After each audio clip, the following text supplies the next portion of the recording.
আসসালামু আলাইকুম সবাইকে। তো আজকে যেটা ক্লাস সেটা হচ্ছে কনিক্স এর লেকচার 9। তো লেকচার 8 এ অর্থাৎ প্রিভিয়াস লেকচারে আমরা টাইপ 6 পর্যন্ত ক্লিয়ার করছিলাম। আজকে আমরা টাইপ 7 থেকে তারপরের জিনিসগুলো দেখব। তো দেখি আমরা এখন শুরু করে দেই টাইপ 7। টাইপ 7 এ মূলত যেরকম ব্যাপারটা থাকবে সেটা হচ্ছে এরকম যে তোমাকে এখানে দুইটা তথ্য দিবে।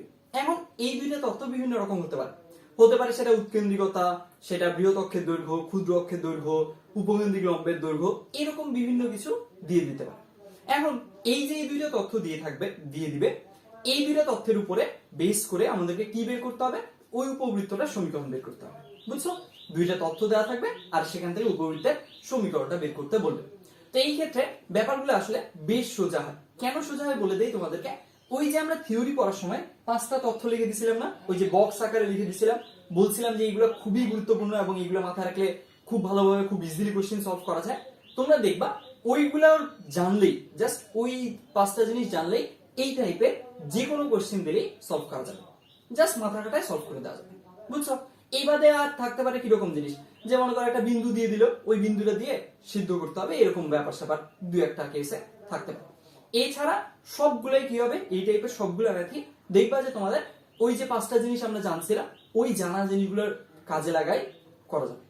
তো এইখানে এই টাইপটা বেশ সোজা আমার কাছে মনে হয়। তোমাদের কাছে প্রথমবার ম্যাথগুলো দেখে কঠিন সিম করলে করতে পারে, কোনো সমস্যা নেই। জাস্ট এইটা মাথায় রাখবা যে সব আমাদের জানা তথ্যগুলো দিয়ে হবে। ক্লিয়ার? এইটুকু মাথায় রাখবা, তাহলে দেখবা যে ম্যাথগুলো এমনিতেই সলভ করা যাচ্ছে। তোমার জানা মানে আমি যেগুলো অলরেডি শিখাইছি এর উপর জানা তথ্যের উপর বেস করেই হবেই, কোনো না কোনো এক উপায় হবে। জাস্ট আমাদেরকে খেয়াল রাখতে হবে কোনটা ইউজ করব এবং কোনটা দিয়ে এটা হতে পারে। এই ক্ষেত্রে তোমরা একটা সতর্কতা বা সাবধানতা অবলম্বন করতে পারো, সেটা হলো যে অল্টারনেট তথ্যগুলো লিখে রাখতে পারো। কিরকম? যে তোমরা মনে করো দিছে যে উপবৃত্তর উপকেন্দ্র দুইটার দূরত্ব কি হয়, 2AE হয়, তাই না? তো 2AE তুমি লিখলা, তার নিচে আরেকটা জিনিস লিখে রাখলা যে 2√a² - b²। কেন লিখলা? কারণ এই মানটা হচ্ছে √a² - b²। তো এইটা লিখে রাখার সুবিধা হচ্ছে এটাই যে তোমার যেখানে মনে হবে কমফোর্টেবল বা যেইটা ইউজ করলে ইজি মনে হয়, মানে যেটা ইউজ করলে ইজিলি হবে তোমার কাছে মনে হচ্ছে, ওটা তুমি চুজ করতে পারবে এবং ওই অনুযায়ী করে ফেলতে পারবে। তো তোমাদেরকে তো ওইটা শেখানোর উদ্দেশ্যই এটা ছিল। এই কারণে চেষ্টা করবা এরকম ব্যাপারগুলো কাজে লাগানো। আর এবারে আমি এটুকু তোমাদের এনশিওর করতে পারি যে এই টাইপের যত ম্যাথ আছে সব আমাদের জানা তথ্য দিয়েই হবে, একদম টেনশন করার কিছু নেই। তো চলো আমরা শুরু করে দিই ম্যাথ সলভিং। তাহলে এখন টাইপ 7 এর প্রথমেই যে ম্যাথটা আমরা সলভ করব সেটা হচ্ছে 8 এর সি নাম্বার। তাহলে 8 এর সি, এখন 8 এর সি নাম্বারটা, এটা মূলত তোমার 19 এডিশনের বইয়েও 8 এর সি নাম্বারে দেয়া আছে, 20 এডিশনের বইয়েও দেয়া আছে 8 এর সি নাম্বারে। তো ম্যাথটা কি আমরা পড়ে ফেলি। ম্যাথটাতে বলা হয়েছে যে বৃহৎ অক্ষ ক্ষুদ্র অক্ষকে যথাক্রমে x অক্ষ y অক্ষ ধরে। আচ্ছা, তাহলে বলছে যে উপবৃত্তটার বৃহৎ অক্ষটাকে x অক্ষ ধরতে হবে আর ক্ষুদ্র অক্ষটাকে y অক্ষ। তার মানে চিত্রটা কিরকম হবে, অনেকটা এরকম হবে আর কি। এই পাশে হচ্ছে x অক্ষ বরাবর বৃহৎ অক্ষ আর y অক্ষ বরাবর ক্ষুদ্র অক্ষ। এখন এই টাইপের যতগুলো ম্যাথ দেয়া আছে তোমাদের বইয়ে, প্রত্যেকটার ক্ষেত্রে এই কথা বলা আছে। বুঝছো? প্রত্যেকটার ক্ষেত্রে দেখবা প্রত্যেকটার ক্ষেত্রেই এই কথাটাই বলা আছে। এইখানে তোমাকে বৃহৎ অক্ষটা x অক্ষ ধরতে বলছে আর ক্ষুদ্র অক্ষটা বলছে y অক্ষ ধরতে। আচ্ছা, তাহলে আমরা এই প্রথম কথা অনুযায়ী ওই জিনিসটা চিত্র এঁকে রেখে দিলাম। কোনটা বৃহৎ অক্ষ কোনটা ক্ষুদ্র অক্ষ এটা আমরা আইডেন্টিফাই করে ফেললাম। এরপরে কি বলছে, যার উৎকেন্দ্রিকতা 1/3, এই যে উৎকেন্দ্রিকতার মানটা দেয়া আছে E = 1/3। আর কি দেয়া আছে দেখি, আর বলা আছে উপকেন্দ্রিক লম্বের দৈর্ঘ্য 8 একক। আচ্ছা, উপকেন্দ্রিক লম্বের দৈর্ঘ্যটা দেয়া আছে। আচ্ছা, তোমরা এখান থেকে দেখে বলো তো এই চিত্রের মাঝে কি হইছে, এই চিত্রের মাঝে কি a > b হইছে না? এখানে যেহেতু বৃহৎ অক্ষটা x অক্ষ বরাবর, তাহলে অবশ্যই বোঝা যাচ্ছে a টা বড় b টা ছোট। তো এই যে a > b হলে উপকেন্দ্রিক লম্বের দৈর্ঘ্য কি হয়, এটাকে আমরা লিখতে পারি 2b²/a। এইটা লিখতে পারি 2b²/a। এখন প্রশ্নে বলা আছে যে উপকেন্দ্রিক লম্বের দৈর্ঘ্য হচ্ছে 8 একক, তাহলে 2b²/a এর মান কত হবে, 8 হবে। লিখে দিলাম। ক্লিয়ার হয়ে গেল। এখন তাহলে আমাদের এই দুটো তথ্য দেওয়া আছে। এতক্ষণ পর্যন্ত যা যা করছি বা যা যা লিখছি যা যা দেখাইছি সব প্রশ্ন অনুযায়ী তথ্য ছিল। এখন প্রশ্নটা কি আমাদের কাছে চাইছে, কি বলছে যে উপবৃত্তটার সমীকরণ নির্ণয় করতে হবে। আচ্ছা, তাহলে এখন এই দুটো তথ্য কাজে লাগায় আর এইটুকু মাথায় রেখে আমরা সমীকরণটা নির্ণয় করব। শুরু করি।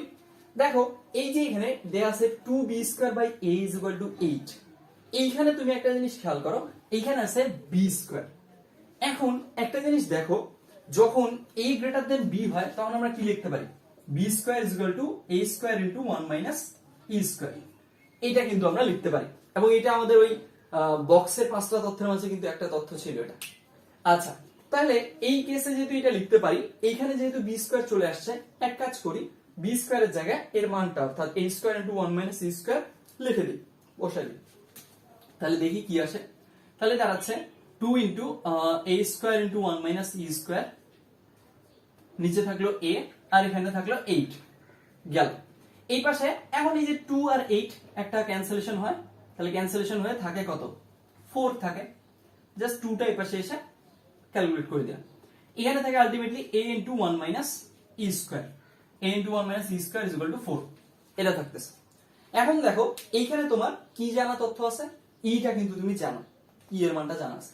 তাহলে ই এর মানটা এখানে বসাই দিই, ই এর মানটা বসাই দিলে ই এর মান পাই যাবো। ই এর মান বসাই দিলে কত হবে, ই মানে হলো 1/3, ই স্কয়ার মানে হলো 1/9, তাহলে 1/9 হয়ে গেল। এখন 1 মাইনাস 1/9, এখন এখান থেকে আমরা ক্যালকুলেট করি, দেখি এর মানটা কত আসে। তাহলে এর মান এখান থেকে আসতেছে 8/9, তার মানে হলো 9 টা এসে পার করে দিলাম, 8 গেল 9/2। এখান থেকে তাহলে ক্যালকুলেট করে আসতেছে 9/2। জাস্ট সিম্পলি ক্যালকুলেশনটা করলাম আর কি। আচ্ছা, এখন তাহলে a এর মানটা পাইছি, আমাদের সমীকরণ বের করতে বলছে, মানে কি কি লাগবে, a স্কয়ার লাগবে আর b স্কয়ার লাগবে, এই দুটো তথ্য জানলেই কাজ শেষ। এখন এখানে a পাইছি, তার মানে এখান থেকে a স্কয়ার পাই গেলাম। এখন আমাদেরকে কাজ করতে হবে b স্কয়ার পাওয়ার জন্য। তো দেখি, তাহলে এখানে পাইলাম আমরা a স্কয়ার মান আসলো কত, 81/4। এইবার এখান থেকে b স্কয়ারটা বের করে ফেলি। তাহলে b square is equal to হচ্ছে a স্কয়ারের মান হলো কত, 81/4, 81/4 বসাই দিলাম, 1 মাইনাস e স্কয়ার মানে 1/9, আগে থেকেই জানি, প্রশ্নে দেওয়া ছিল তথ্য। এখন এখান থেকে ক্যালকুলেট করি, এখান থেকে ক্যালকুলেট করলে কি দাঁড়াচ্ছে, 8/9, 8/9 মানে হচ্ছে 18। এই তো দেখো তাহলে কি হয়ে গেল, তাহলে আমরা a স্কয়ার মানও পাইছি, b স্কয়ার মানও পাইছি। a স্কয়ার আর b স্কয়ার মান পেয়ে গেলে কি হয়, ওটা সমীকরণ আমরা জেনে যাই। তো দেখো তাহলে হয়ে গেল ax square by a square plus, আচ্ছা একটু ভালোভাবে লিখি, plus y square by b square is equal to হচ্ছে 1। এই তো এখন a স্কয়ার মান বসাই দিই, এখানে আমরা a স্কয়ার মান বসাচ্ছি হচ্ছে 81/4 আর b স্কয়ার মান হলো 18। এই তো এইটাই হচ্ছে আমাদের সমীকরণ, কাজ শেষ। দেখো আমরা কিন্তু সলভটা করে ফেলছি। এখন এই যে ব্যাপারগুলো, এখানকার যে কোশ্চেনগুলো আছে, এগুলো সলভ করার ক্ষেত্রে বুঝছো অল্টারনেট ওয়ে থাকতে পারে, মানে আমি যেভাবে দেখাই দিচ্ছি বা আমি যেভাবে করাই দিচ্ছি, এবারেও তোমরা অন্যভাবে চিন্তা করে ফেলতে পারো, অল্টারনেট ওয়ে থাকতেই পারে।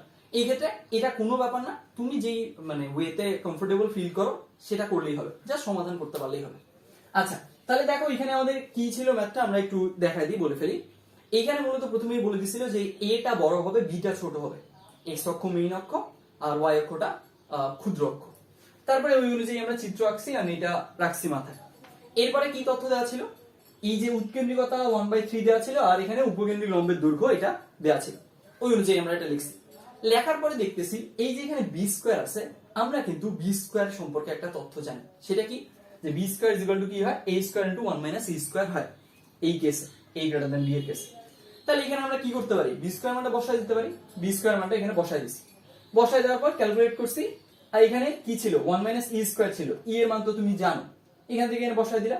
তারপর এখান থেকে a এর মান বের হলো, a এর মান বের হলো মানে a স্কয়ার পেলাম, a স্কয়ার জানা মানে কি, এখন জাস্ট b স্কয়ার জানতে হবে। তাহলে এই যে এখান থেকে বি স্কয়ার মানটা আমরা বের করে নেব। এই তো হয়ে গেল, a স্কয়ার জেনে গেছি, b স্কয়ার জেনে গেছি, মানে আমি সমীকরণ পেয়ে গেলাম, হয়ে গেল। এই গেল একটা ম্যাথ। এখন আমরা আরেকটা ম্যাথ সলভ করব। তো দেখো এরপরে আমরা যে ম্যাথটা সলভ করব সেটা হচ্ছে 8 এর জি নাম্বার। এই ম্যাথটার ক্ষেত্রে 19 এডিশনেও 8 এর জি, 20 এডিশনের ক্ষেত্রে নাম্বারটা একই, 8 এর জি নাম্বার। আচ্ছা, তো আমরা ম্যাথটা পড়ে ফেলি, তারপর ওই অনুযায়ী সলভ করব। এইখানে বলা হয়েছে বৃহৎ অক্ষ ও ক্ষুদ্র অক্ষকে যথাক্রমে x অক্ষ ও y অক্ষ ধরে, ওই যে কথাটা বলছিলাম, এই টাইপের সবগুলো ম্যাথেই এই কথাটা বলা থাকবে। অর্থাৎ এই ক্ষেত্রে কি ধরা হয়েছে, যে বৃহৎ অক্ষটাকে x অক্ষ এবং ক্ষুদ্র অক্ষটাকে y অক্ষ ধরে, অর্থাৎ a গ্রেটার দেন b, এইরকম করে ধরে প্রশ্নগুলো দেওয়া হয়েছে। আচ্ছা, চিত্র তো আমাদের আঁকাই আছে। এরপরে কি বলছে, একটা উপবৃত্তের সমীকরণ নির্ণয় করো যার উপকেন্দ্র দুইটার মধ্যবর্তী দূরত্ব কি বলা আছে, উপকেন্দ্র দুইটার মধ্যবর্তী দূরত্ব। তাহলে দেখি তো আমরা উপকেন্দ্র দুইটার মধ্যবর্তী দূরত্ব কি হয়। দেখো এইটা একটা উপকেন্দ্র, এইটা একটা উপকেন্দ্র। তো উপকেন্দ্র দুইটার মধ্যবর্তী দূরত্ব কি হয়? আমরা জানি এইটুকু দূরত্ব হচ্ছে AE, তাহলে এইটুকু দূরত্ব AE, তাহলে উপকেন্দ্র দুইটার মধ্যবর্তী দূরত্ব কি হয়? 2AE, তাই না? এটা তাহলে আমরা পাইলাম যে 2AE দেয়া আছে 4, 4 দেওয়া আছে না, ও সরি 8 দেওয়া আছে। থাকলো উপকেন্দ্র দুইটার মধ্যবর্তী দূরত্ব 8 দেওয়া আছে। আচ্ছা এখন বলতো এর পরিবর্তে কি লেখা যায় বলতো, যেটা শিখেছিলাম এর পরিবর্তে লেখা যায় 2√a² - b²। এই পরিবর্তে যা লেখা যায় সেটা আমরা লিখে দিলাম, হয়ে গেল। এরপরে এটার প্রথম তথ্য অনুযায়ী লিখলাম। এবার দেখি আরেকটা তথ্য কি দেওয়া আছে প্রশ্নে। এইখানে দেওয়া আছে নিয়ামক রেখা দুইটার মধ্যবর্তী দূরত্ব 18। আচ্ছা নিয়ামক রেখা কোনটা? এই যে এখানে একটা নিয়ামক রেখা থাকবে, এই পাশে ধরে নাও এখানে আঁকলাম আর কি, আরো দূরে হবে। এখন এই যে নিয়ামক রেখা দুইটার মধ্যবর্তী দূরত্ব দেওয়া আছে 18 একক। তাহলে নিয়ামক রেখা দুইটার মধ্যবর্তী দূরত্বটা কিরকম হবে? দেখো আমরা কি জানি এই কেন্দ্র থেকে নিয়ামক রেখার দূরত্ব হয় a/e পরিমাণ। তাহলে এই দূরত্বটা a/e, ঠিক একইভাবে এই যে এই দূরত্বটা এইটা হচ্ছে a/e। তাহলে ওভারঅল এই নিয়ামক রেখা দুইটার মধ্যবর্তী দূরত্ব কি হয়? 2a/e, তাই না? তাহলে নিয়ামক রেখা দুইটার মধ্যবর্তী দূরত্ব হচ্ছে 2a/e, 2a/e থাকে। এইটারও মান কি করা আছে প্রশ্নে দেয়া আছে। এইটা কত দেয়া আছে? এইটা দেয়া আছে এদের মধ্যবর্তী দূরত্ব 18 একক। আচ্ছা তাহলে থাকলো এখানে 18 একক। তো এই যে আমাদের এই তথ্যটাও দেওয়া থাকলো। এইখানেও দেখো একটা ব্যাপার আছে, সেটা কি a/e। আমরা কি শিখছিলাম যে a/e এর পরিবর্তে কি লেখা যায়? a² / b²।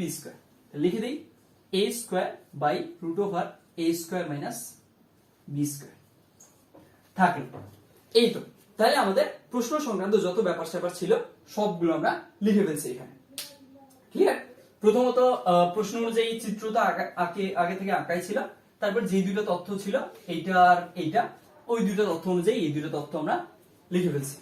এখন আমরা দেখব যে এইখান থেকে কিভাবে আমাদের সমীকরণ বের করা যায়, অর্থাৎ a² মান বের করা যায় কিভাবে আর b² মান কিভাবে বের করা যায়। শুরু করি। দেখো এই যে এখানে কি দেখতে পাচ্ছি আমরা, এইখানে 2√a² - b² দেয়া আছে, এটার মান দেয়া আছে। আর এইখানে দেখো √a² - b² কিন্তু আসছে। তাহলে এই দুইটাকে যদি আমরা একটু মানে একে অপরের সাথে মিলানোর চেষ্টা করি, তাহলে কি করা যাবে বলতো? এইখান থেকে আমরা √a² - b² মানটা বের করে এখানে বসাই দিব। বসাই দিলে কিন্তু কাজটা দেখা যায় যে সোজা হয়ে যাচ্ছে। তাহলে এক কাজ করি, আমরা এইখান থেকে √a² - b² মানটা নিয়ে এখানে বসাই দিই। তো দেখি তাহলে এই যে √a² - b² কত আসতেছে? তাহলে আসে এটার মান 4। এক কাজ করি, এই 4টা এখন এখানে বসাই দিই।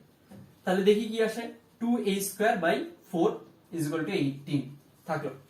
জাস্ট ডিরেক্ট এই জিনিসটা, এই পুরো জিনিসটার মান বসাই দিলাম। তাহলে দেখো এখান থেকে কিন্তু a² মানটা তুমি পাই যাচ্ছ। a² মান কত আসতেছে? a² মান আসতেছে 36। দেখো অলরেডি আমাদের একটা তথ্য হাতে চলে আসলো a²। এখন লাগবে কি? এখন লাগবে b²। তো দেখো a² তোমার জানা আছে, এইখানে যদি তুমি a² মানটা বসাই দাও এমনিতেই b² বের হয়ে যাবে। তাহলে এই কাজটাই করি। তাহলে a² মানটা একদম সিম্পলি এখানে এনে বসাই দিই। আচ্ছা তার আগে রুটটা তুলে নেই। রুটটা তুলে নিলে কি দাঁড়াচ্ছে? উভয় পক্ষে স্কয়ার করে দিলাম, থাকলো এটা a² - b² = 16। এখন a² মান পাইছি 36, এটা বসায় দিই। 36 - b² = 16। অতএব b² এর মান দাঁড়াচ্ছে 20। এই তো a² মান পাইছো, b² মান পাইছো, কাজ শেষ। সমীকরণটা পাওয়া হয়ে গেল। x² / a² + y² / b² = 1। এখন তাহলে এটার মান হচ্ছে 36, এটার মান 20। এই তো এই হচ্ছে আমাদের কাঙ্ক্ষিত সমীকরণ। দেখো ক্লিয়ারলি বুঝছো কিনা? এইটা কিন্তু আমাদের টাইমে খুব আসতে দেখছি আমি পরীক্ষাগুলোতে। তো এখানে কি করা ছিল, আমরা প্রথমে চিত্র আঁকে নিছি, প্রথমে থেকে আগে থেকে আঁকা ছিল। তারপর এখান থেকে যে দুটো তথ্য দেওয়া আছে ওই অনুযায়ী আমরা জিনিসগুলো লিখছি। আর তোমাদেরকে যে কথাটা বলে দিচ্ছিলাম, এর পরিবর্তে যা লেখা যাবে এটাও লিখে রাখবা সাথে, a/e এর পরিবর্তে যা লেখা যাবে এটাও লেখা যাবে, লিখে রাখবা সাথে। তো ওইভাবে আমরা সাথে লিখে রাখছি। এরপরে দেখলাম এই যে এই জিনিসটা এটা হুবহু এখানে চলে আসছে। তাহলে কি করা যায়? এখান থেকে এটা মান বের করে এখানে বসায় দেওয়া যায়। দেখো ওভাবে আমরা করছি, এখান থেকে এটা মান বের করে এনে এখানে বসাইছি। বসানোর পর এখান থেকে সিম্পলি a² মানটা চলে আসছে। a² মান যখন চলে আসছে, সিম্পলি এটা এখানে বসাইছি, বি স্কয়ার মানে চলে আসছে। খুব টাফ ছিল না কিন্তু, এটা একদম ইজিলি কিন্তু কাজটা হয়ে গেছে। এখন এটার ক্ষেত্রে একটা জিনিস খেয়াল করো, এইখানে আমরা কি করছি, এই যে নিচের তথ্য জোড়া ইউজ করছি, তাই না? এই যে এই দুইটা তথ্য, এই জোড়া তথ্য আমরা ইউজ করছি। এখানে ব্যাপারটা হচ্ছে, তুমি যদি উপরের এই জোড়া তথ্য ইউজ করতা, এই দুইটা, তাও কিন্তু ম্যাথটা তোমার হইতো। ওভাবেও করা যাবে, এইভাবেও করা যাবে, ওভাবেও করা যাবে। ওইটাও আমি এখন এইভাবে তো করে দেখাইলাম, এইটাও আমি এখন করে তোমাদেরকে দেখাচ্ছি। তো দেখো, এখন আমরা এই জোড়া তথ্য ইউজ করে ম্যাথটা সলভ করব। এখানে কি দেওয়া আছে, 2a এর মান দেওয়া আছে 8, 2a/e এর মান দেওয়া আছে 18। এখন আমাদের টার্গেট কি? আমাদের টার্গেট হচ্ছে a স্কয়ার মান বের করা আর b স্কয়ার মান এখান থেকে বের করে ফেলা। তো দেখো, এই যে এই দুইটা তথ্য আছে, এইখান থেকে তুমি কিভাবে a স্কয়ার পেতে পারো আমাকে বলো তো? এইখান থেকে যদি আমরা এই দুইটা গুণ করি, তাহলে কিন্তু a স্কয়ার পেতে পারি, তাই না? দুইটা তথ্য কাজে লাগায় যদি আমরা a স্কয়ার বের করতে চাই, তাহলে কি করা যেতে পারে? এই দুটো তথ্য আমরা গুণ করি, গুণ করলে দেখবা এখানকার a এখানকার a গুণ হয়ে কি হবে? স্কয়ার আসবে। তো দেখি আমরা ওই কাজটা করে ফেলি, দুইটা তথ্যই গুণ করে দেই, 2ae ইনটু 2a/e। তাহলে ডান পাশে কি থাকবে? 2a এর মান কত? 8, 2a/e এর মান হচ্ছে 18 দিলাম। এই জিনিসটা থাকলো এখানে। এইখানে দেখো, আমাদের যে টার্গেটটা ছিল a স্কয়ার এখান থেকে আনা, এটা কিন্তু চলে আসবে। তাহলে এখান থেকে থাকতেছে 4a স্কয়ার, আর কি হচ্ছে, এই যে এখানে ই গুণ অবস্থায় আছে, ভাগ অবস্থায় আছে, এই ইটা কিন্তু ক্যান্সেল হয়ে যাচ্ছে। এইটা একটা বড় সুবিধা, ই ক্যান্সেল হয়ে গেল, থাকলো শুধু আমার এ। এখন এর মান এমনি সিম্পলি এখান থেকে বের হয়ে যাবে। আচ্ছা, তাহলে এখন কি হলো, 4a square is equal two আসতেছে 8 ইনটু 18। তাহলে এখান থেকে a স্কয়ার মান বুঝাই যাচ্ছে কত হবে, a স্কয়ার মান আসতেছে 36। তাহলে আমরা a স্কয়ার মানটা এখান থেকে বের করে ফেলাম। এখন আমাদের টার্গেট কি? এখন আমাদের টার্গেট হচ্ছে b স্কয়ার মান বের করা, তাই না? তো দেখি b স্কয়ার মান কিভাবে বের করা যেতে পারে বলো তো? b square is equal two আমরা কি জানি, a square into 1 minus e square, এইটা জানি। তাহলে এখন এখান থেকে e স্কয়ার মান তো আমার অলরেডি জানাই আছে, এখন জাস্ট e এর মানটা লাগবে। e এর মানটা বের করে এনে এখানে বসাই দিই, তাহলে b স্কয়ারও জেনে যাব, সব শেষ তখন আমার। তাহলে এখন আমাদের কি টার্গেট, e টার মানটা একটু বের করি। দেখো, a স্কয়ার মানে 36, তার মানে কত? a মানে হলো 6। তো এই যে a মানে হলো 6, এইটা তুমি যে কোনো একটা তথ্যে বসাই দাও, হয় এইটা তথ্যে বসাই দাও, না হয় এটা তথ্যে বসাই দাও, যে কোনোটাতেই বসাই দিলে তুমি সেখান থেকে কি পাবা, e এর মানটা পাবা। তখন e এর মানটা এনে এখানে বসাই দিবা, হয়ে যাবে। তো বসাই আমরা, তাহলে a এর মান পাইছি 6, এটা মনে করো এখানে বসাচ্ছি। তাহলে 2a ইজ ইকুয়াল টু 8 দেওয়া আছে, তাহলে a এর মান বসাই দিলাম 6। আচ্ছা, একটু ভালোভাবে লিখি, হ্যাঁ গেল। এখন তাহলে 2 ইনটু 6 ইনটু e এর মান হচ্ছে 8, তার মানে e এর মান কত? e এর মান হচ্ছে 8/12, 8/12 মানে হচ্ছে তোমার কত, 2/3। এই তো, তাহলে e এর মানও পাই গেলাম। এখন কি করতে হবে, e এর মানটা তুমি এখানে বসাই দাও। e এর মান বসাই, তাহলে আমরা 36 into 1 minus e square, e square মানে হচ্ছে 4/9, তাহলে 4/9, 1 মাইনাস 4/9 মানে হচ্ছে 5/9। আচ্ছা 4, তার মানে b স্কয়ার মান 20। আচ্ছা, তাহলে দেখো এখান থেকে b স্কয়ার মানটাও বের হয়ে আসলো, a স্কয়ার মান আগেই বের হয়েছে, b স্কয়ারও হয়ে গেল। তাহলে সমীকরণ কি হবে, বুঝাই যাচ্ছে, x square by a square plus y square by b square is equal to 1। এখন a স্কয়ার মান পাইছি 36, বসাই দিলাম, b স্কয়ার মান পাইছি 20, বসাই দিলাম, এই তো হয়ে গেছে। ওইটাই হচ্ছে আমার কাঙ্ক্ষিত সমীকরণ। এই তো হয়ে গেল। দেখো, এইভাবে আগাইলেও কিন্তু আমাদের ম্যাথটা সলভ হয়ে যাচ্ছে। ক্লিয়ার? তাহলে দেখো, এই ক্ষেত্রে আমি যে একটা কথা বলছিলাম এই টাইপটা শুরুর সময়, যে এইখানে কোন একটা ম্যাথ সলভ করার একাধিক ওয়ে থাকতেই পারে। দেখো, একাধিক ওয়ে কিন্তু চলে আসছে। তো এইখানে এই যে তোমাদের একাধিক তথ্য লেখা, মানে এইটার নিচে আমরা কি লিখছিলাম, 2 into root over a square minus b square লিখছিলাম। এর নিচে কি লিখছিলাম, 2 into a square by root over a square minus b square. তো দেখো, এই যে একাধিক তথ্য লেখা, এইটা লেখার কত সুবিধা, তোমার কাছে একাধিক ডোর ওপেন হয়ে যাচ্ছে, যে একাধিক ওয়ে তোমার সামনে খুলে যাচ্ছে, তুমি যেভাবে ইচ্ছা বের করতে পারো। ক্লিয়ার? তো এইটাই হচ্ছে তোমার একাধিক তথ্য জানার বা মানে এই ব্যাপারগুলো জানার সুবিধা। তখন কি হবে, তোমার মাথায় যেইটা খেলবে তৎক্ষণাৎ ওই অনুযায়ী তুমি করে ফেলবা। যেমন এই ম্যাথটা যদি আমাকে করতে দিতা, তাহলে হয়তো আমি এইভাবে করতাম না। আমি কি করতাম, একটু আগে তোমাদেরকে যেটা দেখাইলাম, যে 2 root over a square minus b square, আর এখানে ছিল 2a square by root over a square minus b square is equal to 18। ওই যে ওভাবে নিচের জোড়াটা কাজে লাগায় করতাম, কারণ ওইটাই আমার প্রথম মাথায় আসতো। ওভাবে করে দিতাম এবং ওভাবে দেখতাম সোজা হয়েও যাচ্ছে। এখন তোমার মাথায় যদি ওটা না আসে, তুমি যদি এটা দিয়ে করতে চাও, এটা দিয়েও করতে পারো, তখন তুমি এটা দিয়ে করে ফেলবে। তো এইখানে এই জন্যই তোমরা চেষ্টা করবা এই দুইটা তথ্যই মাথায় রাখার, কিংবা খাতায় তুলে রাখলেও সমস্যা নেই। তখন তোমার মাথায় যেইটা আসবে তুমি ওইটা কাজে লাগাবা। এই জিনিসটা তো তোমাদেরকে আগেও দেখাইছি না, যে ই থাকলে ই এর মানটা এখানে বসায় দেওয়া যায়, কিংবা এ স্কোয়ার বি স্কোয়ার কাজ করলে ওটা বসায় দেওয়া যায়। তো এই কারণে এই জিনিসগুলো সবসময় গুরুত্ব দিও, যাতে কি হয় যে তোমার কোশ্চেন সলভিংটা ইজি হয়। তুমি তো কোশ্চেন সলভ করলেই মার্ক পাবা।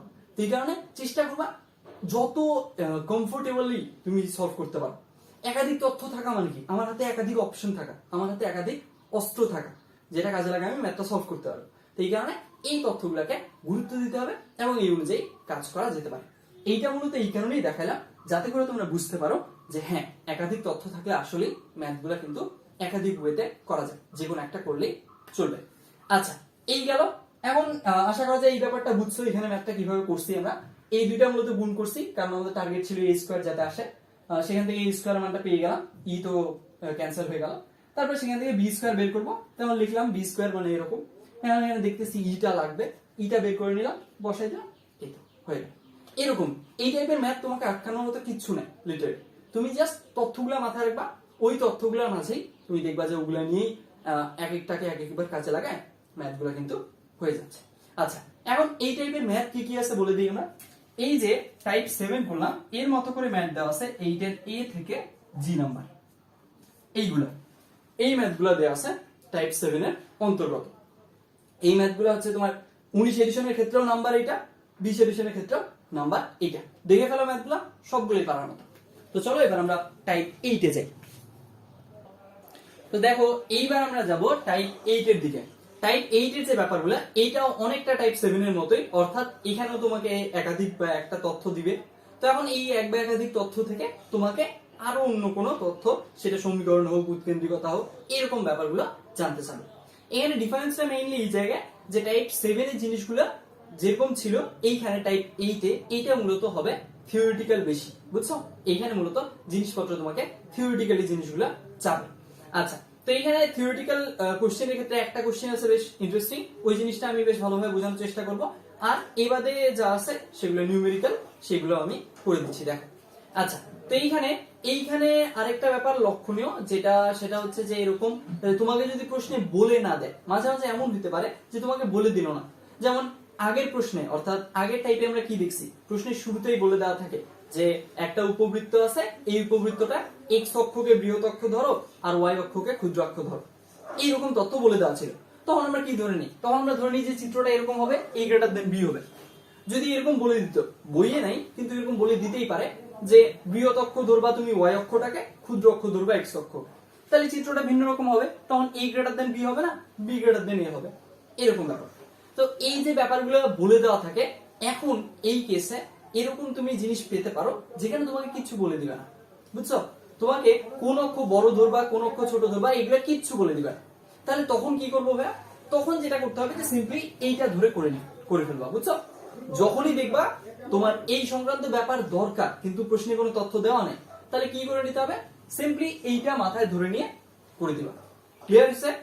যখন মানে অক্ষ সংক্রান্ত, কোনটাকে বৃহৎ অক্ষ ধরতে হবে, কোনটাকে ক্ষুদ্র অক্ষ ধরতে হবে, এই ধরনের ব্যাপার স্যাপার তোমাকে স্পষ্ট করে প্রশ্নে বলে দেওয়া থাকবে না, তখন ধরে নিবা যে আসলে এক্স অক্ষটা বড়, ওয়াই অক্ষটা ছোট, অর্থাৎ এ গ্রেটার দেন বি। এইটা মাথায় রেখে বা এইটা ধরে নিয়ে তখন তোমাকে কোশ্চেনগুলো সলভ করতে হবে। ক্লিয়ার আছে? আচ্ছা, তাহলে এখন এই সংক্রান্ত ব্যাপার, অর্থাৎ টাইপ 8 এ প্রশ্নগুলো কিরকম থাকবে, কি কি জিনিস দেওয়া থাকবে, এই ব্যাপারগুলো তো বলা শেষ। এবার চলো আমরা কোশ্চেন সলভিং এ ডাইরেক্ট চলে যাই। তো প্রথম যে কোশ্চেনটা সলভ করবো সেটা হচ্ছে 19 এডিশনের বইয়ে দেওয়া আছে 9 এর বি নাম্বারে, আর 20 এডিশনের বইয়ে দেওয়া আছে 6 এর বি নাম্বারে। প্রশ্নটা আমরা পড়ে ফেলি, সেই অনুযায়ী কাজ করব। প্রশ্নে বলা হয়েছে একটা উপবৃত্তের ক্ষুদ্র অক্ষের দৈর্ঘ্যটা তার উপকেন্দ্র দুইটার মধ্যবর্তী দূরত্বের সমান। আচ্ছা, এটা একটা তথ্য দিছে। আর দিছে তার উপকেন্দ্রিক লম্বের দৈর্ঘ্য 10 একক, উপকেন্দ্রিক লম্বের দৈর্ঘ্যটা বলে দিছে। এরপরে চাইছে উপবৃত্তটার উৎকেন্দ্রিকতা কত আর হচ্ছে সমীকরণ নির্ণয় করো।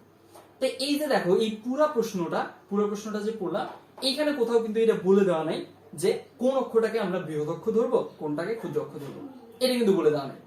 তো এইখানে আমরা কি বলছি যে যখন প্রশ্নে তো কোনো কিছু বলে দেওয়া থাকবে না, আমরা ধরেই নিব যে এইটার উপর বেস করে কোশ্চেনগুলো দেওয়া হয়েছে। ঠিক আছে?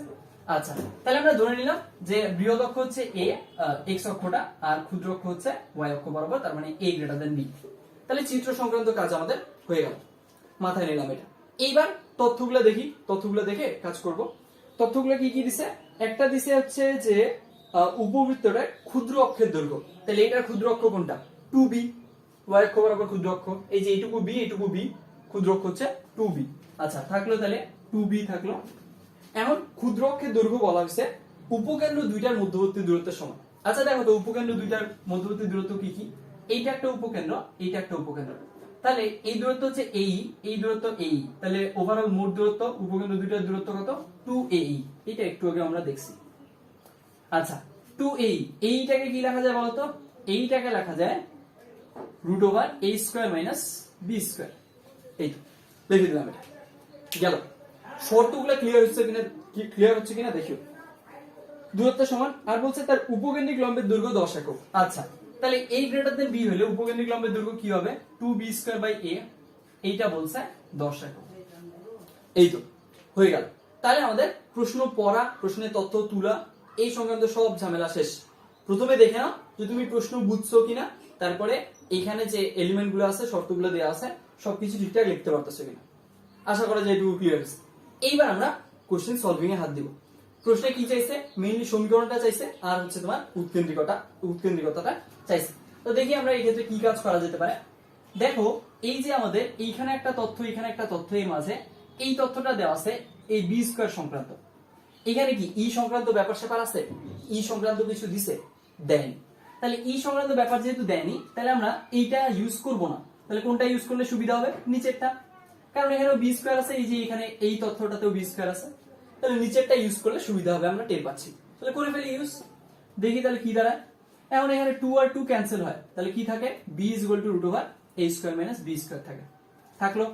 এখন এই উভয় পাশে স্কয়ার করে দেই। কেন? কারণ রুটটা উঠাবো আমরা, তাহলে স্কয়ার করে দেই।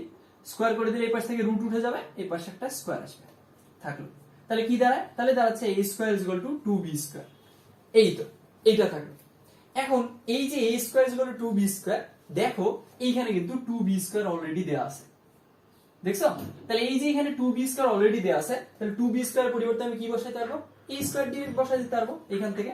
তাহলে বসাই দিই, তাহলে বসাই দিলাম a² / a = 10। অতএব এখান থেকে দাঁড়াচ্ছে a এর মান কত? a এর মান হচ্ছে 10। a এর মান যদি তুমি পাও তাহলে a² পাবো না? a² পাচ্ছি, তাহলে a² পাইলাম 100। এখন a² পাই গেছি, আমাদের এখন টার্গেট কি? b² বের করা। শেষ, b² বের করলে ম্যাথটা শেষ। তাহলে b² বের করি, a² এর মানটা এখানে বসাই দিই। তাহলে কি দাঁড়ায়? b² এর মান দাঁড়াচ্ছে a² = 2b², তার মানে 50। তাহলে দেখো a² এর মানও বের হয়ে গেছে, আমাদের b² এর মানও বের হয়ে গেছে। তাহলে সমীকরণ কি হবে? x² / a + y² / b, sorry x² / a² + y² / b² = 1। a² এর মান কত? 100, b² এর মান 50। এই তো, তাহলে আমাদের সমীকরণ বের হয়ে গেল। এখন প্রশ্নে কি শুধু সমীকরণ চাইছে? না, সমীকরণ তো চাইছেই, সাথে আরো উৎকেন্দ্রিকতাও চাইছে। উৎকেন্দ্রিকতাটা বের করি। দেখো a > b এর ক্ষেত্রে উৎকেন্দ্রিকতা কি হয় বলো দেখি? উৎকেন্দ্রিকতা হয় a² - b² / a²। এখন মানগুলো বসাই দাও। a² এর মান হচ্ছে 100, b² এর মান হচ্ছে 50, আর a² এর মান আবারও 100। তাহলে আলটিমেটলি কত আসে? 1/√2। এই তো উৎকেন্দ্রিকতার মানটাও বের হয়ে গেল। এই তো, এটাই ছিল এর সমাধান। এখন ভালোভাবে দেখো কোথাও কোনো সমস্যা আছে কিনা। আশা করা যায় সমস্যা হওয়ার কথা না। এই জিনিসটা তেমন টাফ কিছু কিন্তু ছিল না। আমরা প্রথমে তথ্যগুলো ভালোমতো প্রশ্ন পড়ে লিখছি, এইটা একটা তথ্য, এটা একটা তথ্য। তখন এখানে দেখলাম যে এখানে b² সংক্রান্ত ব্যাপার স্যাপার আছে, ই সংক্রান্ত ব্যাপার নাই, তাহলে বুঝাই যাচ্ছে এই জিনিসটা কাজে লাগবে।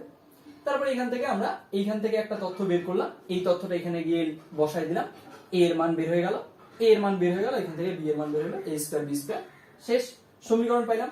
আর এখান থেকে উৎকেন্দ্রিকতাও চাইছিল, উৎকেন্দ্রিকতার মানটা বের করে ফেলব। এই তো, এই ছিল আমাদের এই ম্যাথটার সমাধান। এবার আমরা নেক্সট ম্যাথে যাব। তো দেখো এবার আমরা নেক্সট ম্যাথে যাচ্ছি।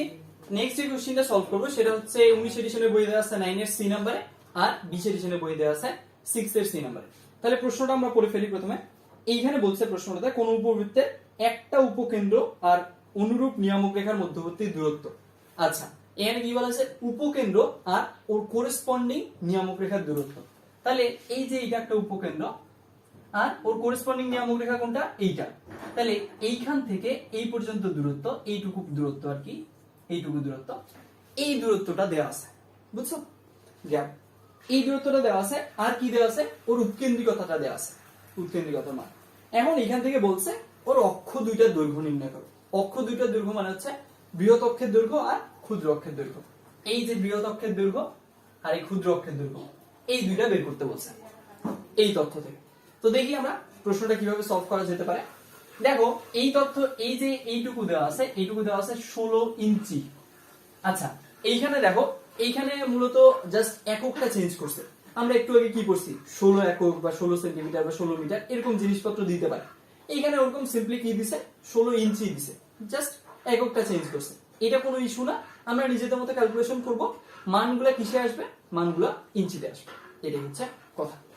আচ্ছা তাহলে এখন এদের মধ্যবর্তী দূরত্ব 16 ইঞ্চি, তাহলে এইটুকু 16 ইঞ্চি আমরা ডিনোট করলাম।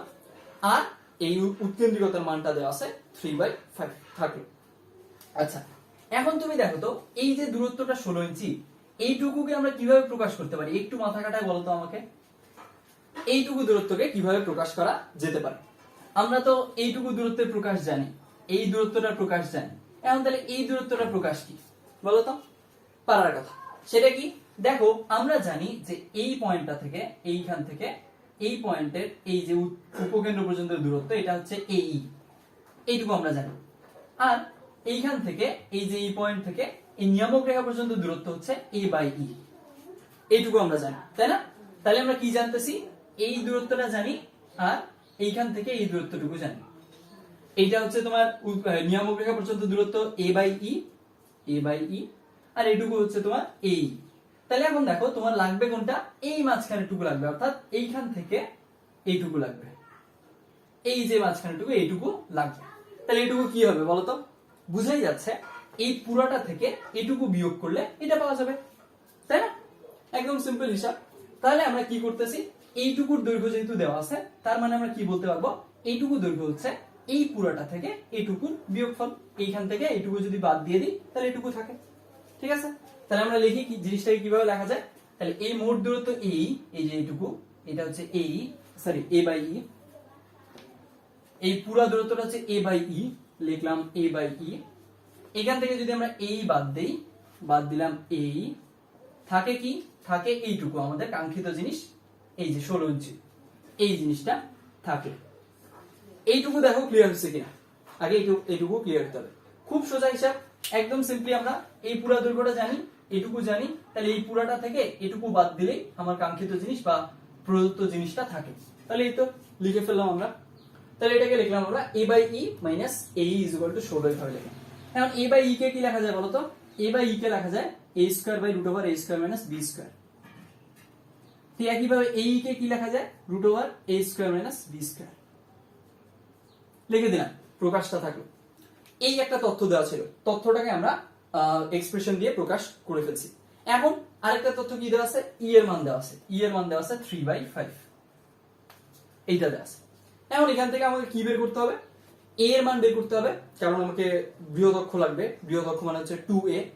ঠিক একইভাবে b এর মান লাগবে, কারণ আমাকে ক্ষুদ্র অক্ষের দৈর্ঘ্য বের করতে হবে, ক্ষুদ্র অক্ষ মানে হলো 2b।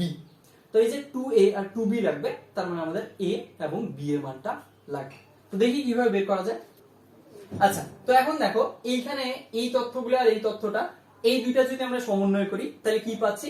তাহলে পাচ্ছি দেখো এইখানে ই সংক্রান্ত তথ্য দেওয়া আছে, তার মানে এইখানকার ই সংক্রান্ত তথ্যটা অর্থাৎ উপরের তথ্যটা আমার কাজে লাগবে, বুঝছো না? জাস্ট এইখানে যেহেতু ই দেওয়া আছে, তাহলে এই যে উপরেরটা আমি কাজে লাগাবো, এইটা এরকম। তাহলে এখন দেখো এই যে ই এর মানটা এখানে জাস্ট আমরা কি করব? বসাই দেব। সিম্পলি এখানে যদি আমরা বসাই দিই তাহলে কিন্তু হয়ে যাবে। কি রকম দেখো, এখানে এ আর ই ছাড়া কিছু নাই, ই এর মানটা জানি, বসাই দিই। তাহলে ই এর মান যদি বসাই দিই তাহলে দাঁড়াচ্ছে নিচে 3/5 minus a into 3/5 is equal two কত? 16 থাকলো। এখন এই যে 3/5, এই 5টা কি হবে? উল্টে যাবে, জাস্ট উল্টে গেল। তাহলে কি হলো? 5/3a minus 3/5a is equal two কত? 60। এখন দেখো এইখানে এই যে এখানে এ ছাড়া তোমার আর অজানা কিছু নাই, শুধু জাস্ট এর মানটা এখান থেকে বের করতে হবে। লসাগু করে বের করে ফেলি, কত আসে তাহলে? লসাগু করলে দাঁড়াচ্ছে 3 5 15, 15 থাকলো উপরে, আর উপরে দাঁড়াচ্ছে 25 - 9 মানে হচ্ছে 16, আর এই 16। অতএব এর মান দাঁড়াচ্ছে কত? এর মান দাঁড়াচ্ছে 15। কি করলাম? জাস্ট এই লাইন থেকে এখানে জাস্ট ডাইরেক্ট লসাগু করে লিখলাম, লসাগু করে লেখার পর এর মানটা ডাইরেক্ট বের হয়ে গেল। এর মান আমরা পাইলাম 15। এইবার আমার কি লাগবে? বি এর মান লাগবে। তো দেখি আমরা বি এর মান কিভাবে বের করা যায়। আমরা একটা তথ্য জানি যে b square is equal to a square into 1 minus e square. এটা নিয়ে আমরা অলরেডি কাজ করে ফেলছি, এই যে এ গ্রেটার দ্যান বি হলে এটা সত্য হয়, এটা বলা হয়েছে। এখন তাহলে এখন এখান থেকে এ জানি আমরা, ই জানি, এ তো জানি এখান থেকে, ই জানি হচ্ছে প্রদত্ত তথ্য থেকে। তাহলে বসায় দিই, বসায় দিলে আমার কাজ শেষ। এ এর মান কত? এ মান হচ্ছে 15 স্কয়ার, মানে এ স্কয়ার মানে 15 স্কয়ার। তারপরে 1 মাইনাস ই স্কয়ার, ই এর মান হচ্ছে 3/5, তাহলে ই স্কয়ার হচ্ছে 9/25। তাহলে বসায় দিই 9/25। তাহলে আলটিমেটলি কি আসে দেখো, তাহলে আসে b square is equal to, এখানে দাঁড়াচ্ছে 16/25, তাহলে এখানে 225, 9 9 16 144। তাহলে দেখো আমার কি দাঁড়াইলো, বি স্কয়ারের মান দাঁড়াইলো কিন্তু 144। এখন এই যে বি স্কয়ারের মান 144 দাঁড়াইলো, আমার কি লাগবে? বি লাগবে। তাহলে বি কত? তাহলে বুঝাই যাচ্ছে বি হচ্ছে 12। এই তো, তাহলে আমাদের যা তথ্য জানা দরকার ছিল এ আর বি জেনে গেছি, শেষ। এখন প্রশ্নে চাইছিল যে অক্ষ দুইটার মানে দৈর্ঘ্য, বৃহৎ অক্ষের দৈর্ঘ্য কি হয়? 2a হয়। তাহলে 2a মানে কত? 2 × 15 মানে 30। তাহলে বৃহৎ অক্ষের দৈর্ঘ্য পেলাম আমরা 30। ক্ষুদ্র অক্ষের দৈর্ঘ্য কত? 2b, b পাইছি 12, তাহলে 2b হচ্ছে 24। এই তো, এই তো এখানে তাহলে কি হয়ে গেল? ক্ষুদ্র অক্ষের দৈর্ঘ্য হচ্ছে 24 হবে। বৃহৎ অক্ষের দৈর্ঘ্য পাইলাম, ক্ষুদ্র অক্ষের দৈর্ঘ্য পাইলাম। এইখানে একটা জিনিস খেয়াল রাখিও লাস্টে, সেটা হচ্ছে এখানে যেহেতু তথ্যটা ইঞ্চিতে দেওয়া ছিল, এককটা কিন্তু ইঞ্চি ছিল, তাহলে এই যে মানগুলো আমরা পাইলাম এগুলো কিন্তু ইঞ্চিতে আসলো। ঠিক আছে, এই তথ্যগুলো কিসে আসছে? ইঞ্চিতে আসছে। এই গেল, এইটাই হচ্ছে এই ম্যাথটার সলিউশন। এখন পুরোটা আমি বলে দিচ্ছি, তেমন টাফ কিছু না আশা করা যায়, ইনশাআল্লাহ তোমরা বুঝছো। এইখানে মূলত এই যে উপকেন্দ্র থেকে করেসপন্ডিং নিয়ামক রেখার দূরত্ব দেওয়া ছিল, তখন আমরা দেখলাম এই পুরো দৈর্ঘ্যটা a/e, আর এইটুকু দৈর্ঘ্য আমরা জানি a। তাহলে এই পুরোটা থেকে এইটুকু বাদ দিলে এই প্রদত্ত জিনিসটা থাকে। তার মানে এই 16 ইঞ্চিকে কিভাবে লেখা যায়? a/e পুরাটা মাইনাস ae এই ছোট অংশটা, তাহলে আছে 16 ইঞ্চি, অর্থাৎ এই যে এই অংশটা গেল। এইটুকু লিখলাম। আর তথ্য কি ছিল? আর তথ্য ছিল ই এর মানটা দেওয়া ছিল 3/5। এখন আমরা বুঝতেই পারতেছি যেহেতু ই দেওয়া আছে, তাহলে এই যে উপরেরটা কাজে রাখতাম, বসাই দিলাম ই এর মানটা। ই এর মানটা বসাই দিয়ে এখান থেকে এ আসলো, এ এর মানটা এখানে বসাই দিয়ে বি এর মান চলে আসলো। এই তো এ পাইছি, বি পাইছি। এখন এখান থেকে বৃহৎ অক্ষর ক্ষুদ্র অক্ষর দৈর্ঘ্য বলে দিতে পারলাম। এই গেল এই কোশ্চেনের সমাধান। এবার আমরা নেক্সট কোশ্চেনে যাব। নেক্সট কোশ্চেনটা বেশ থিওরিটিক্যাল, একটু মনোযোগ দিয়ে দেখিও। তো দেখো এবার যে ম্যাথটা আমরা করব সেটা হচ্ছে 19 এডিশনের 9 এর ডি নাম্বার আর 20 এডিশনের 6 এর ই নাম্বারটা। তো প্রশ্নটা ভালোভাবে আমরা পড়ে ফেলি। প্রশ্নটাতে বলা হয়েছে কোন একটা উপবৃত্তের উৎকেন্দ্রিকতা শূন্য হলে দেখাও যে সেটি বৃত্তে পর্যবসিত হবে। তো প্রথমে আমাদেরকে এই প্রশ্নটা দ্বারা কি বোঝানো হয়েছে সেইটা ক্লিয়ার হতে হবে। সেটা কি রকম? দেখো আমাদের উপবৃত্তের ক্ষেত্রে উৎকেন্দ্রিকতার মান কি রকম হয়? আমরা জানছি যে উপবৃত্তের ক্ষেত্রে উৎকেন্দ্রিকতার মান হয় 0 থেকে বড় আর 1 থেকে ছোট, তাই না? এরকম হচ্ছে ব্যাপারটা, যে 0 থেকে বড় হবে আর 1 থেকে ছোট হবে। তো এখন প্রশ্নে বলা হয়েছে যে দেখাইতে হবে যে উৎকেন্দ্রিকতাটার মানটা, এই যে উপবৃত্তটা আছে এর উৎকেন্দ্রিকতার মানটা যদি কমতে কমতে কমতে কমতে একদম 0-তে চলে আসে, তাহলে সেটা আর উপবৃত্ত থাকবে না, সেটা কি হয়ে যাবে? সেটা বৃত্ত হয়ে যাবে। বুঝছো? এই জিনিসটা দেখাইতে বলা হয়েছে যে উপবৃত্তের উৎকেন্দ্রিকতাটা যদি তুমি কমাইতে কমাইতে কমাইতে কমাইতে একদম 0-তে নিয়ে আসো, তাহলে ওটার উপবৃত্তই থাকবে না, তখন ওটা হয়ে যাবে একটা বৃত্ত। তো এই জিনিসটা বেশ কয়েকভাবে দেখানো যায়। আমি প্রথমে এক কাজ করব, ম্যাথমেটিক্যালি তো প্রথমে তোমাদেরকে দেখাবোই, তার সাথে এই জিনিসটা থিওরিটিক্যালি কিভাবে এক্সপ্লেইন করা যায় সেই জিনিসটা তোমাদেরকে দেখাবো। তো প্রথমে চলো আমরা ম্যাথমেটিক্যালি জিনিসটা দেখি। আচ্ছা, তো ধরে নিলাম যে এই উপবৃত্তটা হচ্ছে এরকম, এই যে এরকম একটা উপবৃত্ত, যার বৃহৎ অক্ষটা হচ্ছে এক্স অক্ষ বরাবর আর ক্ষুদ্র অক্ষটা হচ্ছে ওয়াই অক্ষ বরাবর, এরকম থাকলো। আচ্ছা, এই গ্রেটার দেন বি আর কি। তো a greater than b case হলে উপবৃত্তের উৎকেন্দ্রিকতার মান কি হয়? আমরা জানি যে e is equal to root over a square minus b square by a square, এরকমটা হয়। এখন প্রশ্নে কি বলছে? উৎকেন্দ্রিকতার মান 0 হলে। তাহলে আমরা দেখি যে 0 হলে কি হয়। তাহলে উৎকেন্দ্রিকতার মান যদি 0 হয় তাহলে এখানে দাঁড়াচ্ছে root over a square minus b square by a square. এখন এই পাশে যেহেতু 0 আছে, এই পাশে রুট দিয়ে সামথিং আছে, তাহলে উভয় পাশে আমরা স্কয়ার করে দিই। স্কয়ার করে দিলে কি হবে? এই রুটটা উঠে যাবে, আর 0 এর উপর স্কয়ার মানে হচ্ছে 0ই থাকবে এই পাশে, এর কোনো চেঞ্জ নেই। এরপরে নিচের a স্কয়ারটা এই পাশে এনে দিই, তাহলে কি দাঁড়ায়? 0 ইনটু a স্কয়ার মানে 0ই থাকলো, আর এই পাশে থাকলো a square minus b square থাকলো। 0 ইনটু a স্কয়ার মানে কি? 0ই থাকলো, এরকম। এখন দেখো তাহলে কি আসছে? 0 ইজ ইকুয়াল টু আসছে a square minus b square, এটা আসছে। এখন তুমি যদি এই b স্কয়ারটাকে এই পাশে পার করো তাহলে কি দাঁড়ায়? তাহলে দাঁড়াচ্ছে a square is equal two b square. এই যে ব্যাপারটা দাঁড়াচ্ছে a square is equal two b square, এইটার মিনিং কি? এইটার মিনিংটা এবার ভালোভাবে দেখো। প্রথম পার্টটুকু বুঝছো? এইটুকু আশা করি বুঝছো যে এই ই এর মানটা আমরা ধরে নিলাম যে উপবৃত্তটা এটা। এখন এর ক্ষেত্রে কি হয়? a গ্রেটার দেন b ধরে নিছি, তার মানে উৎকেন্দ্রিকতার মানটা এরকম।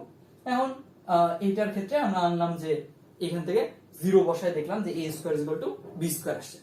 এখন তুমি যদি চাও এইটা এই উপবৃত্ত না ধরে তুমি এরকমও ধরতে পারো, অর্থাৎ হচ্ছে তোমার বৃহৎ অক্ষ হচ্ছে গিয়ে y অক্ষ বরাবর, ক্ষুদ্র অক্ষ হচ্ছে x অক্ষ বরাবর, এইটাও ধরতে পারো ইচ্ছা। এখন ওইটা করলেও দেখবা যে a square is equal two b স্কয়ারই আসবে, যেটাই ধরো না কেন এই জিনিসটা তোমার আসবে। এখন এইটা তো আসলো, এরপরে এই জিনিসটা হওয়াতে কি হলো দেখো, ভালোভাবে খেয়াল করো। আমাদের উপবৃত্তের ইকুয়েশন আমরা কি জানি? x square by a square plus y square by b square is equal to 1, তাই না? এইটা জানি। এখন তুমি এক কাজ করো তো, এই যে b স্কয়ার জায়গায় a স্কয়ার বসায় দাও তো, কারণ আমরা তো দেখতেছি যে a স্কয়ার আর b স্কয়ার সমান। তাহলে b স্কয়ারের জায়গায় মনে করো আমরা a স্কয়ার বসায় দিলাম, যেহেতু এরা সমান। তাহলে কি হয় আলটিমেটলি দেখো, তাহলে নিচে থাকলো a স্কয়ার, থাকলো a স্কয়ার, উপরে থাকতেছে x square plus y square, এটাও থাকলো ইজ ইকুয়াল টু 1। এটা যদি ওপাশে পার করি তাহলে দাঁড়ায় x square plus y square is equal to a square. তো এই যে ইকুয়েশনটা, এই ইকুয়েশনটা একটু ভালোভাবে দেখে আমাকে বলো তো এটা কিসের ইকুয়েশন? এইটা, এই যে x square plus y square is equal to a square, এটা মূলত কিসের ইকুয়েশন? এইটা হলো একটা বৃত্তের ইকুয়েশন, বুঝছো? এইটা কিন্তু একটা বৃত্তের ইকুয়েশন। তোমরা বৃত্ত চ্যাপ্টার খুলে দেখতে পারো, একদম প্রথম দিকে এই প্রথমের আলোচনাতে এই জিনিসটা চলে আসছে। এইটা হচ্ছে একটা বৃত্তের ইকুয়েশন। ইকুয়েশনটা যদি আমরা ভেঙে লিখি তাহলে এরকম হবে যে x minus 0 whole square plus y minus 0 whole square is equal to a square. এইটা হলো 0 0 বিন্দুতে কেন্দ্র বিশিষ্ট এবং a ব্যাসার্ধ বিশিষ্ট একটা বৃত্ত। বৃত্তের আলোচনায় কিন্তু একদম প্রথমের দিকে এই ব্যাপারটা ক্লিয়ার করা আছে, x minus h whole square plus y minus k whole square is equal to r square. ওই শেপে কিন্তু পুরো সমীকরণটা তোমার চলে আসে। তার মানে এটা কি বোঝানো হচ্ছে, বা এটা দ্বারা আমরা কি বুঝতেছি? এইটা দ্বারা আমরা বুঝতেছি যে যখনই এই তোমার উৎকেন্দ্রিকতা 0 হয়, অর্থাৎ a square is equal two b square হয়, তখন কি হয়ে যায়? তখন সমীকরণটা বৃত্তের সমীকরণ হয়ে যায়, অর্থাৎ তখন এটার উপবৃত্ত থাকেই না। ওটা কি হয়ে যায়? এটা তখন একটা বৃত্ত হয়ে যায়। পুরোপুরি ব্যাপারটা দেখো ক্লিয়ার হয়েছে কিনা। এখানে মূলত আমি ম্যাথমেটিক্যালি জিনিসটা দেখালাম, আশা করা যায় তেমন প্যাচ লাগার কথা না। এই যে ম্যাথমেটিক্যাল আমি ব্যাপারটা দেখলাম, এরপরে এখন এইটা বাস্তবে কিরকম ভাবে এটা ব্যাখ্যা করা যায়, অর্থাৎ থিওরিটিক্যালি এটা কিভাবে ব্যাখ্যা করা যায় চিত্র থেকে, সেইটাও তোমাদেরকে দেখাবো। আপাতত এই জিনিসটা দেখো যে এখানে কোনো ঝামেলা আছে কিনা। তো দেখো এইবার আমরা যে জিনিসটা একটু আগে ম্যাথমেটিক্যালি দেখলাম, এই জিনিসটা এবার আমরা থিওরিটিক্যালি দেখবো যে এইটা বলতে আসলে মিনিংটা কি হচ্ছে এবং জিনিসটা কাজটা কিভাবে হচ্ছে। তো দেখো আমরা দেখছি যে এখানে আমাদেরকে দেখাইতে হবে যে একটা উপবৃত্তের উৎকেন্দ্রিকতা যদি 0 হয়ে যায় তখন সেটা কি হয়ে যাবে? বৃত্তে পরিণত হবে, তাই তো? তো এই যে উৎকেন্দ্রিকতা, এইটার সংজ্ঞাটা প্রথমে আমরা একটু ভিন্নভাবে দেখার চেষ্টা করি। এই যে উৎকেন্দ্রিকতা অর্থাৎ এইটা, আচ্ছা এই যে উৎকেন্দ্রিকতা বা এইটার সংজ্ঞা আমরা এখন পর্যন্ত কিভাবে শিখছি? আমরা শিখছি যে একটা কণিকের ক্ষেত্রে, এই মনে করো এই দুই পাশে দুইটা নিয়ামক রেখা আঁকলাম, একটা কণিকের ক্ষেত্রে সেটা যে কোনো কণিক হোক না কেন, সেটার ক্ষেত্রে যে এই যে একটা নির্দিষ্ট বিন্দু এবং নির্দিষ্ট রেখা, এই দুইটাকে ঘিরেই আমরা উৎকেন্দ্রিকতাটা পাবো।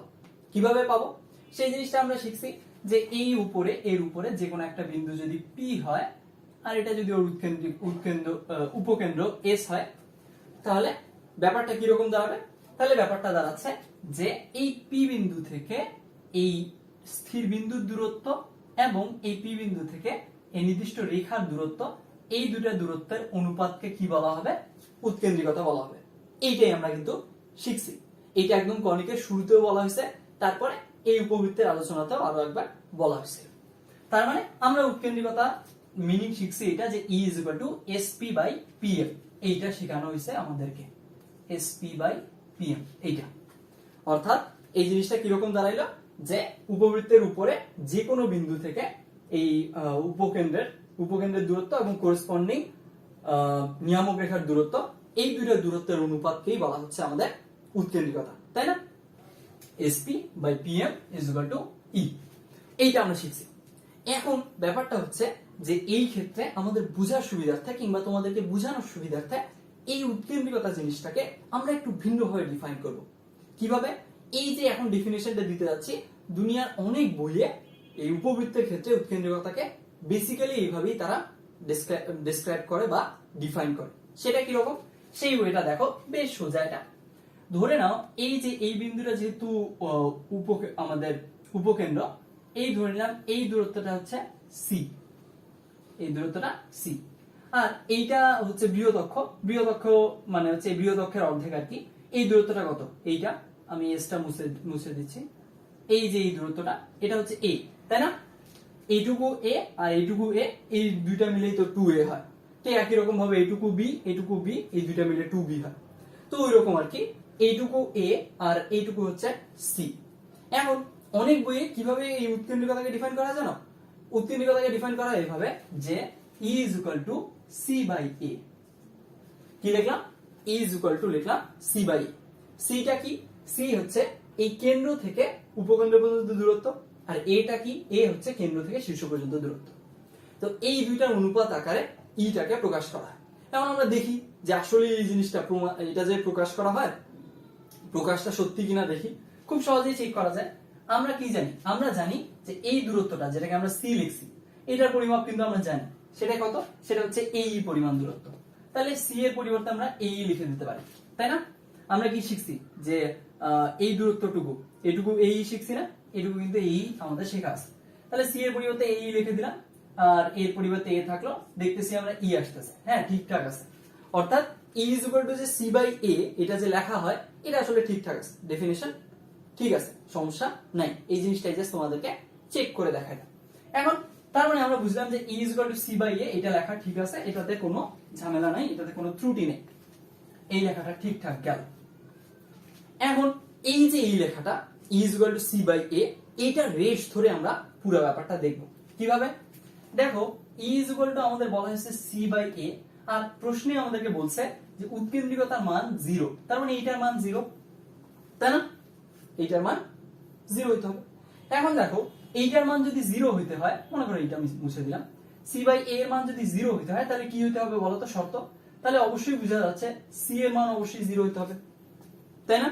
C 0 না হলে কখনো C/A = 0 পাওয়া সম্ভব? কখনো সম্ভব না। তাহলে আমরা বুঝতে পারলাম যে যেহেতু আমাদের প্রশ্নে শর্ত দিছে যে উৎকেন্দ্রিকতা 0 বা C/A = 0, তার মানে C = 0। C মানে কি? C মানে হচ্ছে এই উপকেন্দ্র থেকে কেন্দ্রের দূরত্ব, এই দূরত্বটা 0। এইটা আমাদের আসতেছে প্রশ্নের শর্তানুযায়ী। আগে বলো এইটুকু ব্যাপার বুঝছো কিনা। যদি না বুঝে থাকো আমি পুনরায় বলে দিচ্ছি, যাতে করে তোমাদের প্যাচ না লাগে পুরো ব্যাপারটাতে। দেখো আমরা কি বলছি, আমরা প্রথমেই আর কি এই চিত্রগুলোর দিকে না তাকাই, আমরা প্রথমেই এইখান থেকে আসতেছি যে উৎকেন্দ্রিকতার সংজ্ঞাটার ক্ষেত্রে আমরা কি সংজ্ঞা পড়ছি বা আমরা কি সংজ্ঞা জানি যে উৎকেন্দ্রিকতা হচ্ছে একটা নির্দিষ্ট স্থির বিন্দু থেকে আর নিয়ামক রেখা, স্থির রেখা থেকে কোন একটা বিন্দুর কনিকের উপরে যে কোনো একটা বিন্দুর দূরত্বের অনুপাতটাই হচ্ছে কি? দূরত্বের অনুপাতটাই হচ্ছে উৎকেন্দ্রিকতা। অর্থাৎ এটা যদি S হয়, অর্থাৎ উপকেন্দ্র হয়, উপকেন্দ্র থেকে দূরত্ব আর হলো গিয়ে নিয়ামক রেখা থেকে দূরত্ব, ওই পয়েন্টের এই দুইটা দূরত্বের অনুপাতই SP/PM টাই করলেই আমরা উৎকেন্দ্রিকতা পাবো, এই টাকা। এখন এইটা তো আমরা অলরেডি শিখে আসছি। এইখানে আমরা কি করব, বুঝার সুবিধার্থে ইটাকে বা উৎকেন্দ্রিকতাটাকে একটু নতুন ভাবে বা একটু অন্যভাবে সংজ্ঞায়িত করব। কিভাবে? এটা অনেক বইয়ে সংজ্ঞায়িত করা আছে। এটা হচ্ছে এরকম যে এই দূরত্বটাকে সি ধরে নিয়ে, আর এই দূরত্বটা তো এ, এটা তো আমরা জানি, তাহলে সি বাই এ হিসেবে ই কে আমরা কি করলাম, ডিফাইন করলাম বা সংজ্ঞায়িত করলাম। এখন ই ইজ ইকুয়াল টু যে সি বাই এ লেখা যাবে, এটা যে সত্য, এই জিনিসটাও কিন্তু তোমাদেরকে আমি দেখাই দিছি। কিভাবে? সি এর মান এই হয়, আমরা আগে থেকেই জানছি, তাহলে এ সি এর পরিবর্তে এই বসাই দিয়ে জিনিসটা দেখাইছিলাম যে এটা সত্য। আচ্ছা, গেল। এখন আমরা প্রশ্নের যে শর্তটাতে আসতেছি। শর্তে কি বলছে? শর্তে বলছে উৎকেন্দ্রিকতার মান 0 হইতে হবে। আচ্ছা, উৎকেন্দ্রিকতা 0 হওয়া মানে কি? সি বাই এ 0 হওয়া। গেল। আচ্ছা, তোমরা বলো সি বাই এ 0 হওয়া মানে কি? সি অবশ্যই 0 হওয়া। সি 0 না হলে তো সি বাই এ কখনোই 0 হবে না। তাহলে এই যে সি 0 হওয়া, এইটা মূলত আমরা শর্ত থেকেই আসলাম। শর্তটাই এটা ইমপ্লাই করতেছে বা শর্তটা এটা মিন করতেছে। তাহলে এখন আমরা দেখি এই যে c is equal to 0, c is equal to 0 হলে কেসটা আসলে কি হচ্ছে। দেখো c is equal to 0 হওয়া মানে কি বলতো? এই যে দূরত্বটা, এই, আচ্ছা সিটা আরেকবার আমি মুছে ভালোভাবে লিখি। এই যে c দূরত্বটা, এই দূরত্বটা কি হওয়া, ধীরে ধীরে কমতে কমতে কমতে কমতে কমতে কমতে 0 হয়ে যাওয়া, তাই না?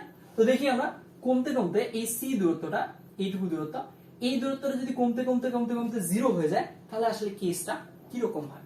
তুমি দেখো এইখানে মনে করো এর পরের চিত্রে আমরা একটু কমাইছি, অর্থাৎ কি করছি, এই পাশ থেকে একটু চাপায় দিছি। এটা তো এরকম ছিল, দুই পাশ ধরে একটু যদি চাপায় দেই তাহলে কি হবে, চিত্রটা অনেকটা এরকম হবে না? এই যে এই সি দূরত্বটা এটা একটু কমে গেছে, এই উপকেন্দ্র আর কেন্দ্র কাছাকাছি চলে আসছে, আর এই পাশ থেকে এরকম যে যতটুকু চওড়া ছিল তার থেকে বেশি চওড়া হয়ে গেছে, এরকম জাস্ট চাপায় ধরছি। এখন এইটাকে মনে করো তুমি এই দূরত্বটা আরো কমাবা, তাহলে আরেকটু চাপায় দাও। আমরা আরেকটু চাপায় দিছি, আর একটু চাপায় দেওয়ার কারণে কি দেখতেছি যে এইখানে আমাদের সি দূরত্বটা আরো কমে গেছে। আবার কি হয়েছে, তাহলে এই যে এই উপরের দূরত্বটা আরো বাড়ে যাবে, এই যে বাড়ে গেল, মানে এক কথায় দুই পাশ থেকে এইভাবে ধরে চাপায় দেওয়া হয়েছে। এইভাবে তুমি যদি চাপায় দিতে দিতে এমন একটা পর্যায়ে আসো যে কি হবে, এই যে সি দূরত্বটা এটা একদম কাছে আসতে আসতে আসতে আসতে এই দুইটা পয়েন্ট, এ কাছে আসতেছে, এও কাছে যাচ্ছে, তাই না? এই পাশের পয়েন্টটাও কাছে যাচ্ছে, ওই পাশের পয়েন্টটাও কাছে আসতেছে। এটা যদি আস্তে আস্তে আস্তে আস্তে একদম এই পয়েন্টটাতে পর্যবসিত হয়, অর্থাৎ ধীরে ধীরে চাপায় দিতে দিতে দিতে একদম তারা এই কেন্দ্রে, একদম কেন্দ্রে পতিত হয় বা কেন্দ্রে পড়ে যায়, তাহলে কি হবে? তাহলে দেখো চিত্রটা হবে এরকম, তাই না? এই যে এখানে সি বিন্দুটা ছিল আগে, এখন ও কমতে কমতে কমতে কমতে কমতে এই পাশেও সি ছিল আরেকটা, এখন এই দূরত্বটা কমতে কমতে কমতে কমতে একদম কেন্দ্রে পতিত হয়েছে। তাহলে কি হয়ে গেছে বলতো? তাহলে জিনিসটা কি একটা বৃত্ত হয়ে গেছে না? দেখো ওই জিনিসটা কিন্তু বৃত্ত হয়ে গেছে। এখানে আর কিন্তু দেখো কোনো উপকেন্দ্র নাই। তুমি দেখো এখানে দুইটা উপকেন্দ্র ছিল, কিন্তু দুইটা উপকেন্দ্র পড়তে পড়তে পড়তে পড়তে যখন ওরা কেন্দ্রে পতিত হয়ে গেল, আর কোনো উপকেন্দ্র সেখানে থাকলো না, জাস্ট কেন্দ্র থাকলো। এন্ড এর কারণে কি হয়ে গেল, জিনিসটা কিন্তু দেখো বৃত্তে একদম পরিণত হয়ে গেল। এই যে ব্যাপারটা, এই যে ওদের সি দূরত্বটা কমাইতে কমাইতে কমাইতে কমাইতে 0 করে দিলে ও যে একটা বৃত্ত হয়ে যায়, এই জিনিসটাই মূলত তোমাদের প্রশ্নে বলা হয়েছে, বুঝছো? এই জিনিসটা থিওরিটিক্যালি আমার কাছে ইন্টারেস্টিং মনে হয়েছিল পড়ার সময়, এই কারণে আমি তোমাদেরকে এই জিনিসটা দেখাই দিলাম। ম্যাথমেটিক্যালি তো খুব সহজে বের করাই যায়, সাথে যাতে থিওরিটিক্যালি জিনিসটা কি মিন করে সেটাও যাতে তোমরা বুঝো, এই জন্য এটা দেখাই দাও। এখন আমি ম্যাথমেটিক্যালি থিওরিটিক্যালি পুরো ব্যাপারটা একদম ওভারঅল পুরোটা বলে দিচ্ছি, এই জিনিসটা একটু মাথা রাখার চেষ্টা করি। এমন অনেক কিছু আমরা পড়তে পড়তে পাবো যে জিনিসগুলো হয়তো পরীক্ষায় আসবে, হয়তো পরীক্ষায় আসবে না, কিন্তু ওই ব্যাপারগুলো আমাদের চিন্তার দৃঢ়তাটাকে বাড়াবে। তো ওই ব্যাপারগুলো একটু গ্যাদার করার চেষ্টা করি। আচ্ছা, তো এইখানে দেখো, এইখানে এই ব্যাপারটা এই কারণে ইন্টারেস্টিং যে তুমি দেখো আমরা শুরু করছিলাম উপবৃত্ত থেকে, কিন্তু আমরা কিসে পর্যবসিত হইলাম, বৃত্তে পর্যবসিত হইলাম। অর্থাৎ এই জিনিসটার মাধ্যমে আসলে উপবৃত্তের ধারণা থেকে বৃত্তের ধারণায় আসা যায়। ক্লিয়ার? আচ্ছা, তো দেখো এখানে এখন আমরা ম্যাথমেটিক্যালি কি করছিলাম বলে দিই।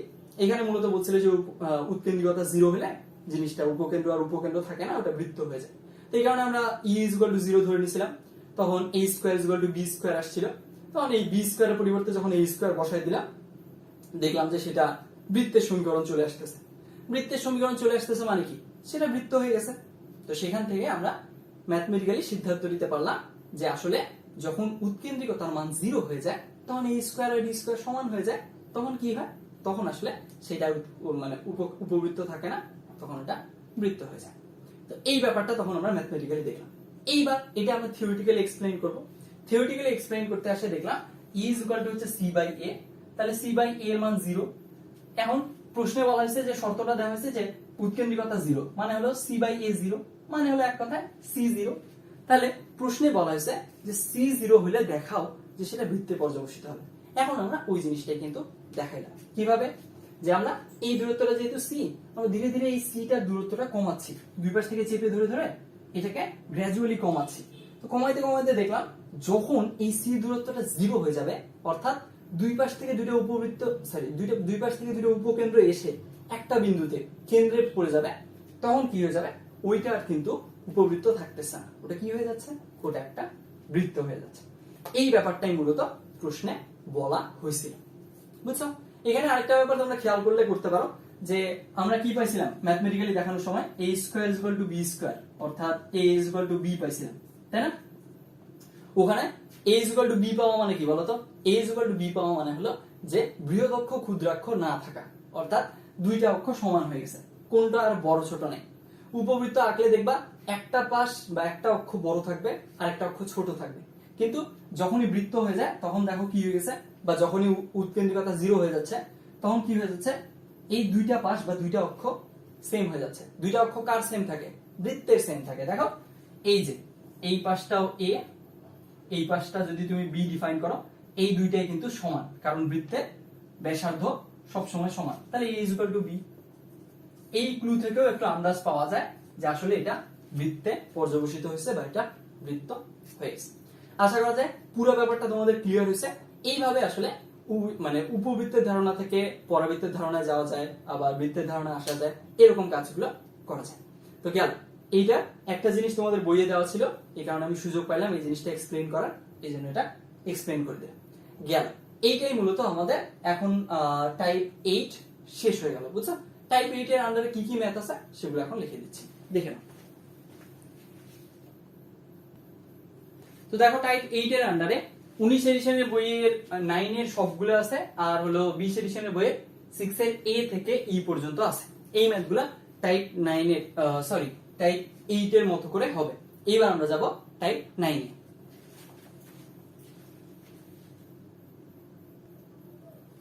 তো দেখো এইবার আমরা যাব টাইপ 9 এ। তো টাইপ 9 এর কোশ্চেন সলভ করার আগে আমাদেরকে বেশ কিছু ব্যাপার আগে জেনে নিতে হবে। এই জিনিসগুলো কিন্তু প্রশ্নে চলে আসবে। তো ভালোভাবে দেখি আমরা। এইখানে মূলত তোমাকে এইভাবে বলে দেওয়া থাকবে যে উপবৃত্তটা একটা রেখার সমীকরণ দেওয়া থাকবে, বলবে উপবৃত্তটা এই রেখাকে x অক্ষের উপরে ছেদ করে, কিংবা বলা থাকবে যে উপবৃত্তটা এই রেখাকে y অক্ষের উপরে ছেদ করে, কিংবা এইভাবে বলা থাকতে পারে যে উপবৃত্তটা এই রেখাকে অক্ষদ্বয়ের উপরে বা উভয় অক্ষের উপরে ছেদ করে।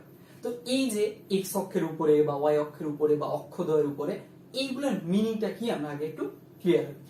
দেখো ব্যাপারটা যদিও মানে সাউন্ড করবে কঠিন, যে আসলে প্রশ্নে বলা থাকবে অনেক বড় জিনিস লেখা থাকবে কিংবা অনেক কঠিন মনে হবে, জিনিসটা কিন্তু বাস্তবে বেশ সোজা। কিরকম? দেখো এই যে মনে করো এই আমাদের যদি x অক্ষ আর y অক্ষ হয়, এই গেল, এইখানে ধরে নাও একটা রেখা তোমার আছে যেটা কি করছে, এই যে এরকম করে পাস করছে, এটা একটা রেখার সমীকরণ। তাহলে এইখানে যদি বলে তোমাকে যে উপবৃত্তটা এই রেখাকে x অক্ষের উপরে ছেদ করে, তার মানে কি বোঝায় জানো? তার মানে বোঝায় যে এই যে এই রেখাটা x অক্ষকে যে বিন্দুতে ছেদ করছে বা x অক্ষকে যে বিন্দুতে পাস করছে, সেই বিন্দুটা দিয়ে উপবৃত্তটা যাবে। সিম্পল, বুঝছো? কি বললাম? যে এই যে এই রেখাটা, এই যে এই সমীকরণ যা দেওয়া থাকবে একটা সরল রেখা, এই সরল রেখাটা x অক্ষকে যে বিন্দুতে ছেদ করবে বা x অক্ষকে যে বিন্দুতে পাস করবে, ওই বিন্দু দিয়ে কি হবে? উপবৃত্তটা যাবে বা গমন করবে। ক্লিয়ার? বুঝছো? এইরকম আর কি, এই বিন্দু দিয়ে উপবৃত্তটা পাস করবে। গেল, যদি এখন বলে যে y অক্ষের উপরে ছেদ করে, তাহলে কি? তাহলে ব্যাপারটা হচ্ছে এরকম, ধরে নাও এইটাই আবার রেখা, তাহলে এই রেখাটা y অক্ষকে কোন বিন্দুতে ছেদ করে বা টাচ মানে পাস করে? এই যে এই বিন্দু দিয়ে। তাহলে কি করব আমরা? তাহলে আমরা বুঝবো যে উপবৃত্তটা এই বিন্দু দিয়ে পাস করবে। ক্লিয়ার? উপবৃত্তটা তখন কি করবে? এই বিন্দু দিয়ে আমরা পাস করাই দিব বা এই বিন্দুটা স্থানাঙ্ক দিয়ে সিদ্ধ করাই দিব। এরকম। আবার যদি বলে যে উভয় অক্ষের উপরে ছেদ করে বা অক্ষদ্বয়ের উপরে ছেদ করে, তার মানে আমরা কি বুঝবো? তার মানে আমরা বুঝবো উপবৃত্তটা এই যে x অক্ষের উপরে যে বিন্দু দিয়ে পাস করছে, এটা দিয়েও যায় বা এটা দিয়েও সিদ্ধ হবে, এবং এই যে y অক্ষের উপরে যে বিন্দু দিয়ে রেখাটা গেছে ওইটা দিয়েও উপবৃত্তটা কি হবে, সিদ্ধ হবে। এইরকম আর কি ব্যাপারটা হবে। ক্লিয়ার হয়েছে? তাহলে আমরা এখন এই যে যখন বলা থাকবে একটা উপবৃত্ত একটি রেখাকে, মানে একটা রেখার সমীকরণ দেয়া থাকবে, সেই সমীকরণটাকে কি করবে, এক্স অক্ষের উপরে ছেদ করে, এটা যদি বলে তার মানে বুঝতে হবে যে এক্স অক্ষের উপরে ছেদ করে, তাহলে এই যে এক্স অক্ষকে ওই রেখাটা যে বিন্দুতে ছেদ করছে বা ওই যে বিন্দুতে পাস করছে ওটা দিয়ে সিদ্ধ করে দিব, ওটা দিয়ে উপবৃত্তটা যাবে আর কি। এরকম যেমন ধরো এইটারে যদি আমরা উদাহরণ দেই, ধরে নাও এই বিন্দুটা হচ্ছে তোমার যে 3, 0, আর এই বিন্দুটা হচ্ছে মনে করো -2,0, এরকম। এখন মনে করো তোমার উপবৃত্তের সমীকরণ কি হবে, x² by a square plus y square by b square is equal to 1। তো এই যে এই সমীকরণটা, এর ক্ষেত্রে একটু দাঁড়াও। হ্যাঁ, তো যেটা বলতেছিলাম যে এর ক্ষেত্রে এই যে আমাদের উপবৃত্তের সমীকরণ হচ্ছে x² by a square plus y square by b square is equal to 1। এইটা মনে করো তোমার কাঙ্ক্ষিত উপবৃত্তটা। এখন তোমাকে প্রশ্নে বললো যে এই রেখাটার একটা সমীকরণ দেওয়া আছে, এখন এই সমীকরণ অনুযায়ী তুমি বের করলা যে x অক্ষকে 30 পয়েন্টে ছেদ করে। এখন তোমাকে বলছে যে এই রেখাটাকে উপবৃত্তটা x অক্ষের উপরে ছেদ করে, তার মানে কি বুঝতে হবে, তার মানে বুঝতে হবে এই যে x অক্ষকে যে বিন্দু দিয়ে পাস করছে 30, তাহলে এই উপবৃত্তটা 30 পয়েন্ট দিয়ে কি করবে, পাস করবে বা গমন করবে। তখন আমরা 30 দিয়ে একে সিদ্ধ করে দিব, সোজা সাপটা। তারপরে যদি y অক্ষের উপরে বলে যে ছেদ করে, তাহলে এই যে -20 এই বিন্দুটা দিয়ে তখন, আচ্ছা সরি -20 না, 0-2, আই এম সরি, 0-2 এই বিন্দুটা, তখন কি করব, এইটা দিয়ে আমরা ওকে সিদ্ধ করে দেব। যদি বলে যে হচ্ছে উভয় অক্ষের উপরে বা অক্ষদ্বয়ের উপরে ছেদ করে, তাহলে যেটা করব যে 30 দিয়েও সিদ্ধ করব, 0-2 দিয়েও সিদ্ধ করব, এরকম আর কি। এইভাবে করলে দেখবা তোমার ইজিলি তোমার ইকুয়েশনটা কিন্তু বের হয়ে আসবে। তো এইটাই হচ্ছে এই টাইপ 9 এর ক্ষেত্রে আমাদের কোশ্চেন সলভিং এর ক্ষেত্রে এই ব্যাপারগুলো লাগবে। আর আরেকটা ব্যাপার একটু মনে করাই দিই, সেটা হচ্ছে সরল রেখার ক্ষেত্রে একটা প্রপার্টি। সরল রেখার একটা প্রপার্টি হচ্ছে এরকম যে তোমাকে যদি একটা রেখার সমীকরণ দেয়া থাকে, মনে করো সমীকরণ দিছে যে 2x + 4y = 16, এইটা দিছে, এখন এই ইকুয়েশনটা মনে করো দেওয়া আছে।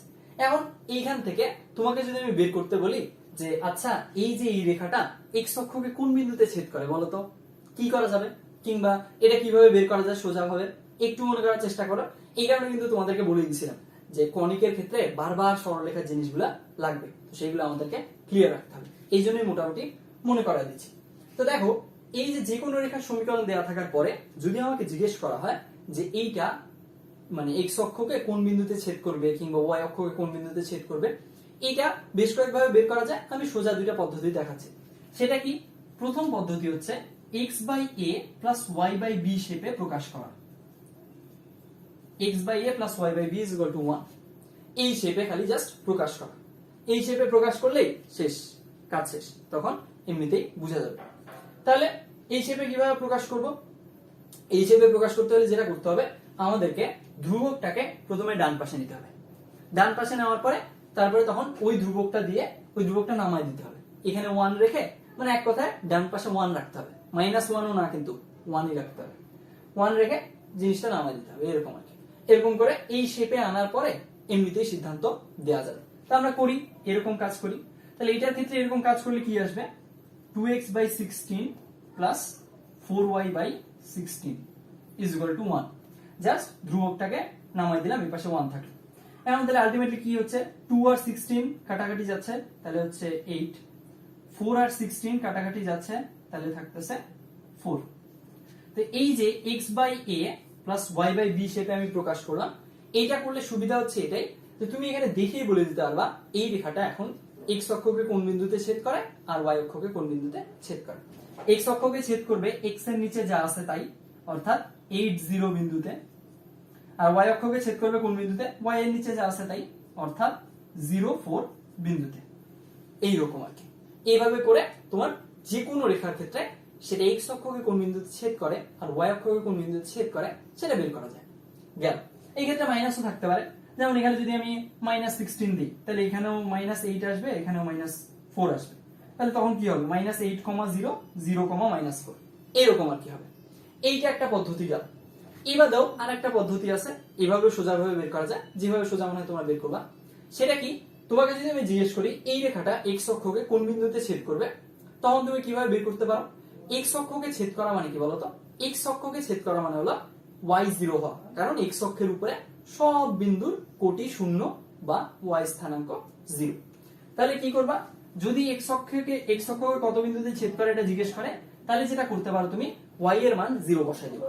সিম্পল, y এর মান 0 বসাই দিলে এমনি বের হবে। তাহলে y এর মান 0 বসাও, y এর মান 0 বসালে কি হয়? তাহলে 2x 16 দাঁড়ায়। অতএব x 8, তার মানে তুমি বুঝলা বিন্দুটা হচ্ছে 80। তাহলে 80 বিন্দুটা দিয়ে কি করবা, উপবৃত্তটাকে সিদ্ধ করে দিবা, শেষ। যদি বলে যে y অক্ষকে কোন বিন্দুতে ছেদ করে, তাহলে কি করতে হবে? এইবার তাহলে x এর মান 0 বসাইতে হবে, কারণ y অক্ষের উপরে সকল বিন্দুর x স্থানাঙ্ক 0, অর্থাৎ ভুজ 0 হয়। তাহলে এখান থেকে করো, x এর মান 0 বসাই দাও, তাহলে কত আসে? 4y 16। অতএব y এর মান হচ্ছে 4। y এর মান 4, তার মানে 0 4 বিন্দুতে, y অক্ষের উপরে 0 4 বিন্দুতে 0 4 বিন্দু দিয়ে সেটা পাস করবে। এই হচ্ছে ঘটনা। তাহলে এইটা গেল আমাদের সরল রেখার একটা বেসিক। এই জিনিসগুলো মোটামুটি সবারই জানা আশা করি, তা আমি জাস্ট এমনি একটু মনে করাই দিলাম। আচ্ছা, তো গেল এই ক্ষেত্রে, তার মানে আমরা দেখলাম যে x অক্ষকে কোন বিন্দুতে ছেদ করে এবং y অক্ষকে কোন বিন্দুতে ছেদ করে, সেইটা দুইটা ভিন্ন ভিন্ন পদ্ধতিতে বের করে দেওয়া শিখাইছি। এখন এখান থেকে আমরা এইরকম যে কোনো একটা পদ্ধতির হেল্প নিয়ে আমরা বের করব বা দেখে নিব যে আসলে x অক্ষকে সেটা রেখাটা কোন বিন্দুতে ছেদ করতেছে আর y অক্ষকে কোন বিন্দুতে ছেদ করতেছে দেখে নিলাম। এরপরে কাজ কি হবে? এরপরে কাজ হবে আমাদের এই যে এক্সপ্রেশনগুলো, এগুলোর দিকে লক্ষ্য করা। কোন এক্সপ্রেশনটা আছে আমরা দেখব। যদি এরকম এক্সপ্রেশন থাকে যে x অক্ষের উপরে ছেদ করে, তাহলে কি করব? এই যে x অক্ষের যে ছেদবিন্দুটা, এইটা দিয়ে এই সমীকরণটাকে সিদ্ধ করে দেব, শেষ। যদি বলে y অক্ষের উপরে ছেদ করে, তাহলে কি করব? এই যে y অক্ষের উপরে যে ছেদবিন্দুটা, এইটা দিয়ে এই সমীকরণটাকে সিদ্ধ করে দেব। যদি বলে উভয় অক্ষের উপরে ছেদ করে বা অক্ষদ্বয়ের উপরে ছেদ করে, তাহলে কি করব? a কে দিয়েও সিদ্ধ করব, আবার 0-4 দিয়েও সিদ্ধ করব। এইরকম আর কি, এরকম করে কাজগুলো আমাদের করতে হবে। তো এইটাই ছিল আমাদের এখনকার এই পর্যন্ত আলোচনা। এখন এইটুকু জানলেই, এই জিনিসগুলো জানলেই আমাদের সব শেষ। এই টাইপ 9 এর ক্ষেত্রে এটুকুই মোটামুটি লাগবে। এখন আমাদের সব জানানো শেষ, এবার আমরা কোশ্চেন সলভিং এ যাব। তো দেখো, এখন এইটার উপর বেস করে আমরা কোশ্চেন সলভ করব। কোশ্চেন সলভিং এর ক্ষেত্রে আমরা যে কোশ্চেনটা সলভ করব সেটা হচ্ছে 10 এর A নাম্বার। এটা 19 এডিশনের বইতেও আবার 20 এডিশনের বইতেও একই নাম্বার, একই ম্যাথ। আচ্ছা, তো চলো আমরা প্রশ্নটা পড়ে ফেলি। প্রশ্নটাতে বলছে একটা উপবৃত্তের অক্ষ দুইটা স্থানাঙ্কের অক্ষ দুইটার উপর অবস্থিত। মানে সিম্পল কথায় যেটা বলছে যে এই যে আমাদের অক্ষ দুইটা আছে, x অক্ষ আর হলো গিয়ে y অক্ষ, তে উপবৃত্তের যে অক্ষটা, অক্ষ দুইটা, প্রধান অক্ষ বা বৃহৎ অক্ষ আর ক্ষুদ্র অক্ষ, এই দুইটা অক্ষ মূলত এই x অক্ষ y অক্ষের উপরেই পড়বে। x অক্ষ y অক্ষের উপরে পড়বে মানে কি বলতো? তার মানে সমীকরণটা হবে এরকম, x² + a² + b² = 1। ঠিক এরকম সিম্পল কথা। এখন যদি a বড় হয়, তাহলে x অক্ষ বরাবর প্রধান অক্ষ বা বৃহৎ অক্ষ থাকবে, আর যদি b বড় হয়, তাহলে y অক্ষ বরাবর বৃহৎ অক্ষ থাকবে। এরকম আর কি ব্যাপারটা। এইটাই যে সিম্পলি বলছে যে এর অক্ষ দুইটা, প্রধান অক্ষ বা বৃহৎ অক্ষ আর ক্ষুদ্র অক্ষ, এই অক্ষ দুইটা মূলত x অক্ষ আর y অক্ষের উপরে আছে। গেল, এইটা গেল। এরপরের তথ্যটা কি বলছে? এরপরের লাইনটা বলছে উপবৃত্তটা x/9 + y/4 = 1 এই রেখাকে x অক্ষের উপরে ছেদ করে। বুঝছো? এই রেখাটাকে x অক্ষের উপরে এসে ছেদ করে। আর কি বলা হয়েছে? যে x/2 + y/3 = 1 এই রেখাটাকে সে y অক্ষের উপরে ছেদ করে। এখন এই যে এই তথ্যগুলো দেওয়া আছে, এই তথ্যগুলো দেওয়ার পরে সেখান থেকে আমাদের কি কি চাইছে? এইখান থেকে সেটার সমীকরণ চাওয়া হয়েছে, কেন্দ্রিকতা চাওয়া হয়েছে এবং উপকেন্দ্র দুইটার স্থানাঙ্ক চাইছে। এই ব্যাপারে তাহলে আমরা প্রথমে আগে সমীকরণটা বের করি যে সমীকরণটা কিরকম হবে। তো দেখো, আমরা যেটা শিখছি সেটা হচ্ছে কি, যে x অক্ষের উপরে একে ছেদ করে মানে কি, এর তাইলে x অক্ষের যে মানে ছেদাঙ্কটা অর্থাৎ ছেদবিন্দু স্থানাঙ্কটা সেটা দিয়ে সিদ্ধ হবে। ঠিক একইভাবে এই যে একে যেহেতু y অক্ষের উপরে ছেদ করে, তার মানে হচ্ছে একে, এই রেখাটা y অক্ষকে যে বিন্দুতে ছেদ করে সেইটা দিয়ে এটা কি হবে? সিদ্ধ হবে। তাহলে ঠিক এই কাজটাই আমরা করি। দেখো, এইটা এইখানে আমাদের বরং আরো সুবিধা করে দিছে, x/a + y/b = 1 শেপে প্রকাশ করাই আছে অলরেডি, আরো সুবিধা হলো। তাহলে এইটা এক্স অক্ষকে কোন বিন্দুতে ছেদ করে? 9,0 বুঝাই যাচ্ছে, 9,0 বিন্দুতে সে ছেদ করে। এখন এইটা ওয়াই অক্ষকে কোন বিন্দুতে ছেদ করে? 0,3 বিন্দুতে ছেদ করে, বুঝাই যাচ্ছে। তাহলে গেল। এখন আমরা কি করব? একবার এই বিন্দুটা দিয়ে ছেদ করব, সিদ্ধ করব, আরেকবার এই বিন্দুটা দিয়ে আমরা সিদ্ধ করব। শেষ। দুইটা বিন্দু দিয়ে একে একে সিদ্ধ করলেই সব জিনিস বের হয়ে যাবে। করে ফেলি। তাহলে প্রথমে এটা দিয়ে যদি আমরা সিদ্ধ করি 9,0 বিন্দু দিয়ে, তাহলে x এর জায়গায় বসবে 9, y এর জায়গায় বসবে 0। তাহলে 9 square by a square plus 0 by b square মানে 0 ইজ ইকুয়াল টু 1। এখন এই প্লাস 0 লেখাও যায় না লেখাও তা, অতএব a স্কয়ারের মান আমরা পাই গেলাম 9 স্কয়ার বা 81। তাহলে দেখো a স্কয়ারের মান পাওয়া হয়ে গেল। আর কি লাগবে? এখন জাস্ট b স্কয়ারটা লাগবে। তো দেখি আমরা b স্কয়ার। এখন এই 0 3 দিয়ে একে দিয়েও সিদ্ধ করে দিই। তাহলে এবার কি হবে? x এর জায়গায় বসবে 0, y এর জায়গায় বসবে 3। তাহলে 0 বসাই দেই, x এর জায়গায় বসলো 0, 0 square by a square, y এর জায়গায় বসবে 3, তাহলে 3 square by b square is equal to 1। এখন 0 স্কয়ার বাই a স্কয়ার মানে 0 বাই a, এটা বাদ 0ই হয়, এখানে লেখাও যায় না লেখাও তা। তাহলে আমরা কি পাচ্ছি? তাহলে পাচ্ছি b square is equal two 3 square অথবা 9। তাহলে দেখো এখান থেকে আমরা b স্কয়ারের মানটাও পেয়ে যাচ্ছি, a স্কয়ারের মানও পাচ্ছি, b স্কয়ারের মানও পাচ্ছি। তাহলে আর কোনো কিছু অজানা থাকে? আর তো কোনো কিছু অজানা থাকে না। তাহলে উপবৃত্তের সমীকরণ আমরা পেয়ে গেলাম। তাহলে সেটা হচ্ছে x square by a square plus y square by b square is equal to 1। এখন a স্কয়ারের মান কত? a স্কয়ারের মান হচ্ছে 81, গেল বসাই দিলাম। আর b স্কয়ারের মান কত? 9, এটাও বসাই দিলাম। এই হয়ে গেল আমাদের সমীকরণটা চলে আসলো। আচ্ছা, তো দেখো এইখানে আমাদের সমীকরণ কিন্তু বের হয়ে গেছে। সমীকরণ বের হয়ে যাওয়ার পর এইখানে একটা জিনিস খেয়াল করো, সমীকরণে কিন্তু a এর মান বড়, b এর মান ছোট। তার মানে ব্যাপারটা দাঁড়াচ্ছে a গ্রেটার দেন b। এখন দেখো এইখানে প্রশ্নে কিন্তু শুধু সমীকরণ চাইনি, শুধু সমীকরণ চাইলে তো এই পর্যন্তই আমাদের কাজ শেষ, সমাধান শেষ। কিন্তু প্রশ্নে কি চাইছে? সমীকরণের সাথে সাথে আরো তথ্য চাইছে। সেটা কি কি? উৎকেন্দ্রিকতা চাইছে আর উপকেন্দ্রের স্থানাঙ্ক চাইছে। আচ্ছা, আমরা উৎকেন্দ্রিকতা বের করে ফেলি। দেখো যখন a গ্রেটার দেন b হয় তখন উৎকেন্দ্রিকতার মান কি হয় বলতো? e is equal to root over a square minus b square by a square হয়, তাই না? গেল। তাহলে এখন আমরা কাজ করি, a স্কয়ার আর b স্কয়ারের মানটা বসাই দিই।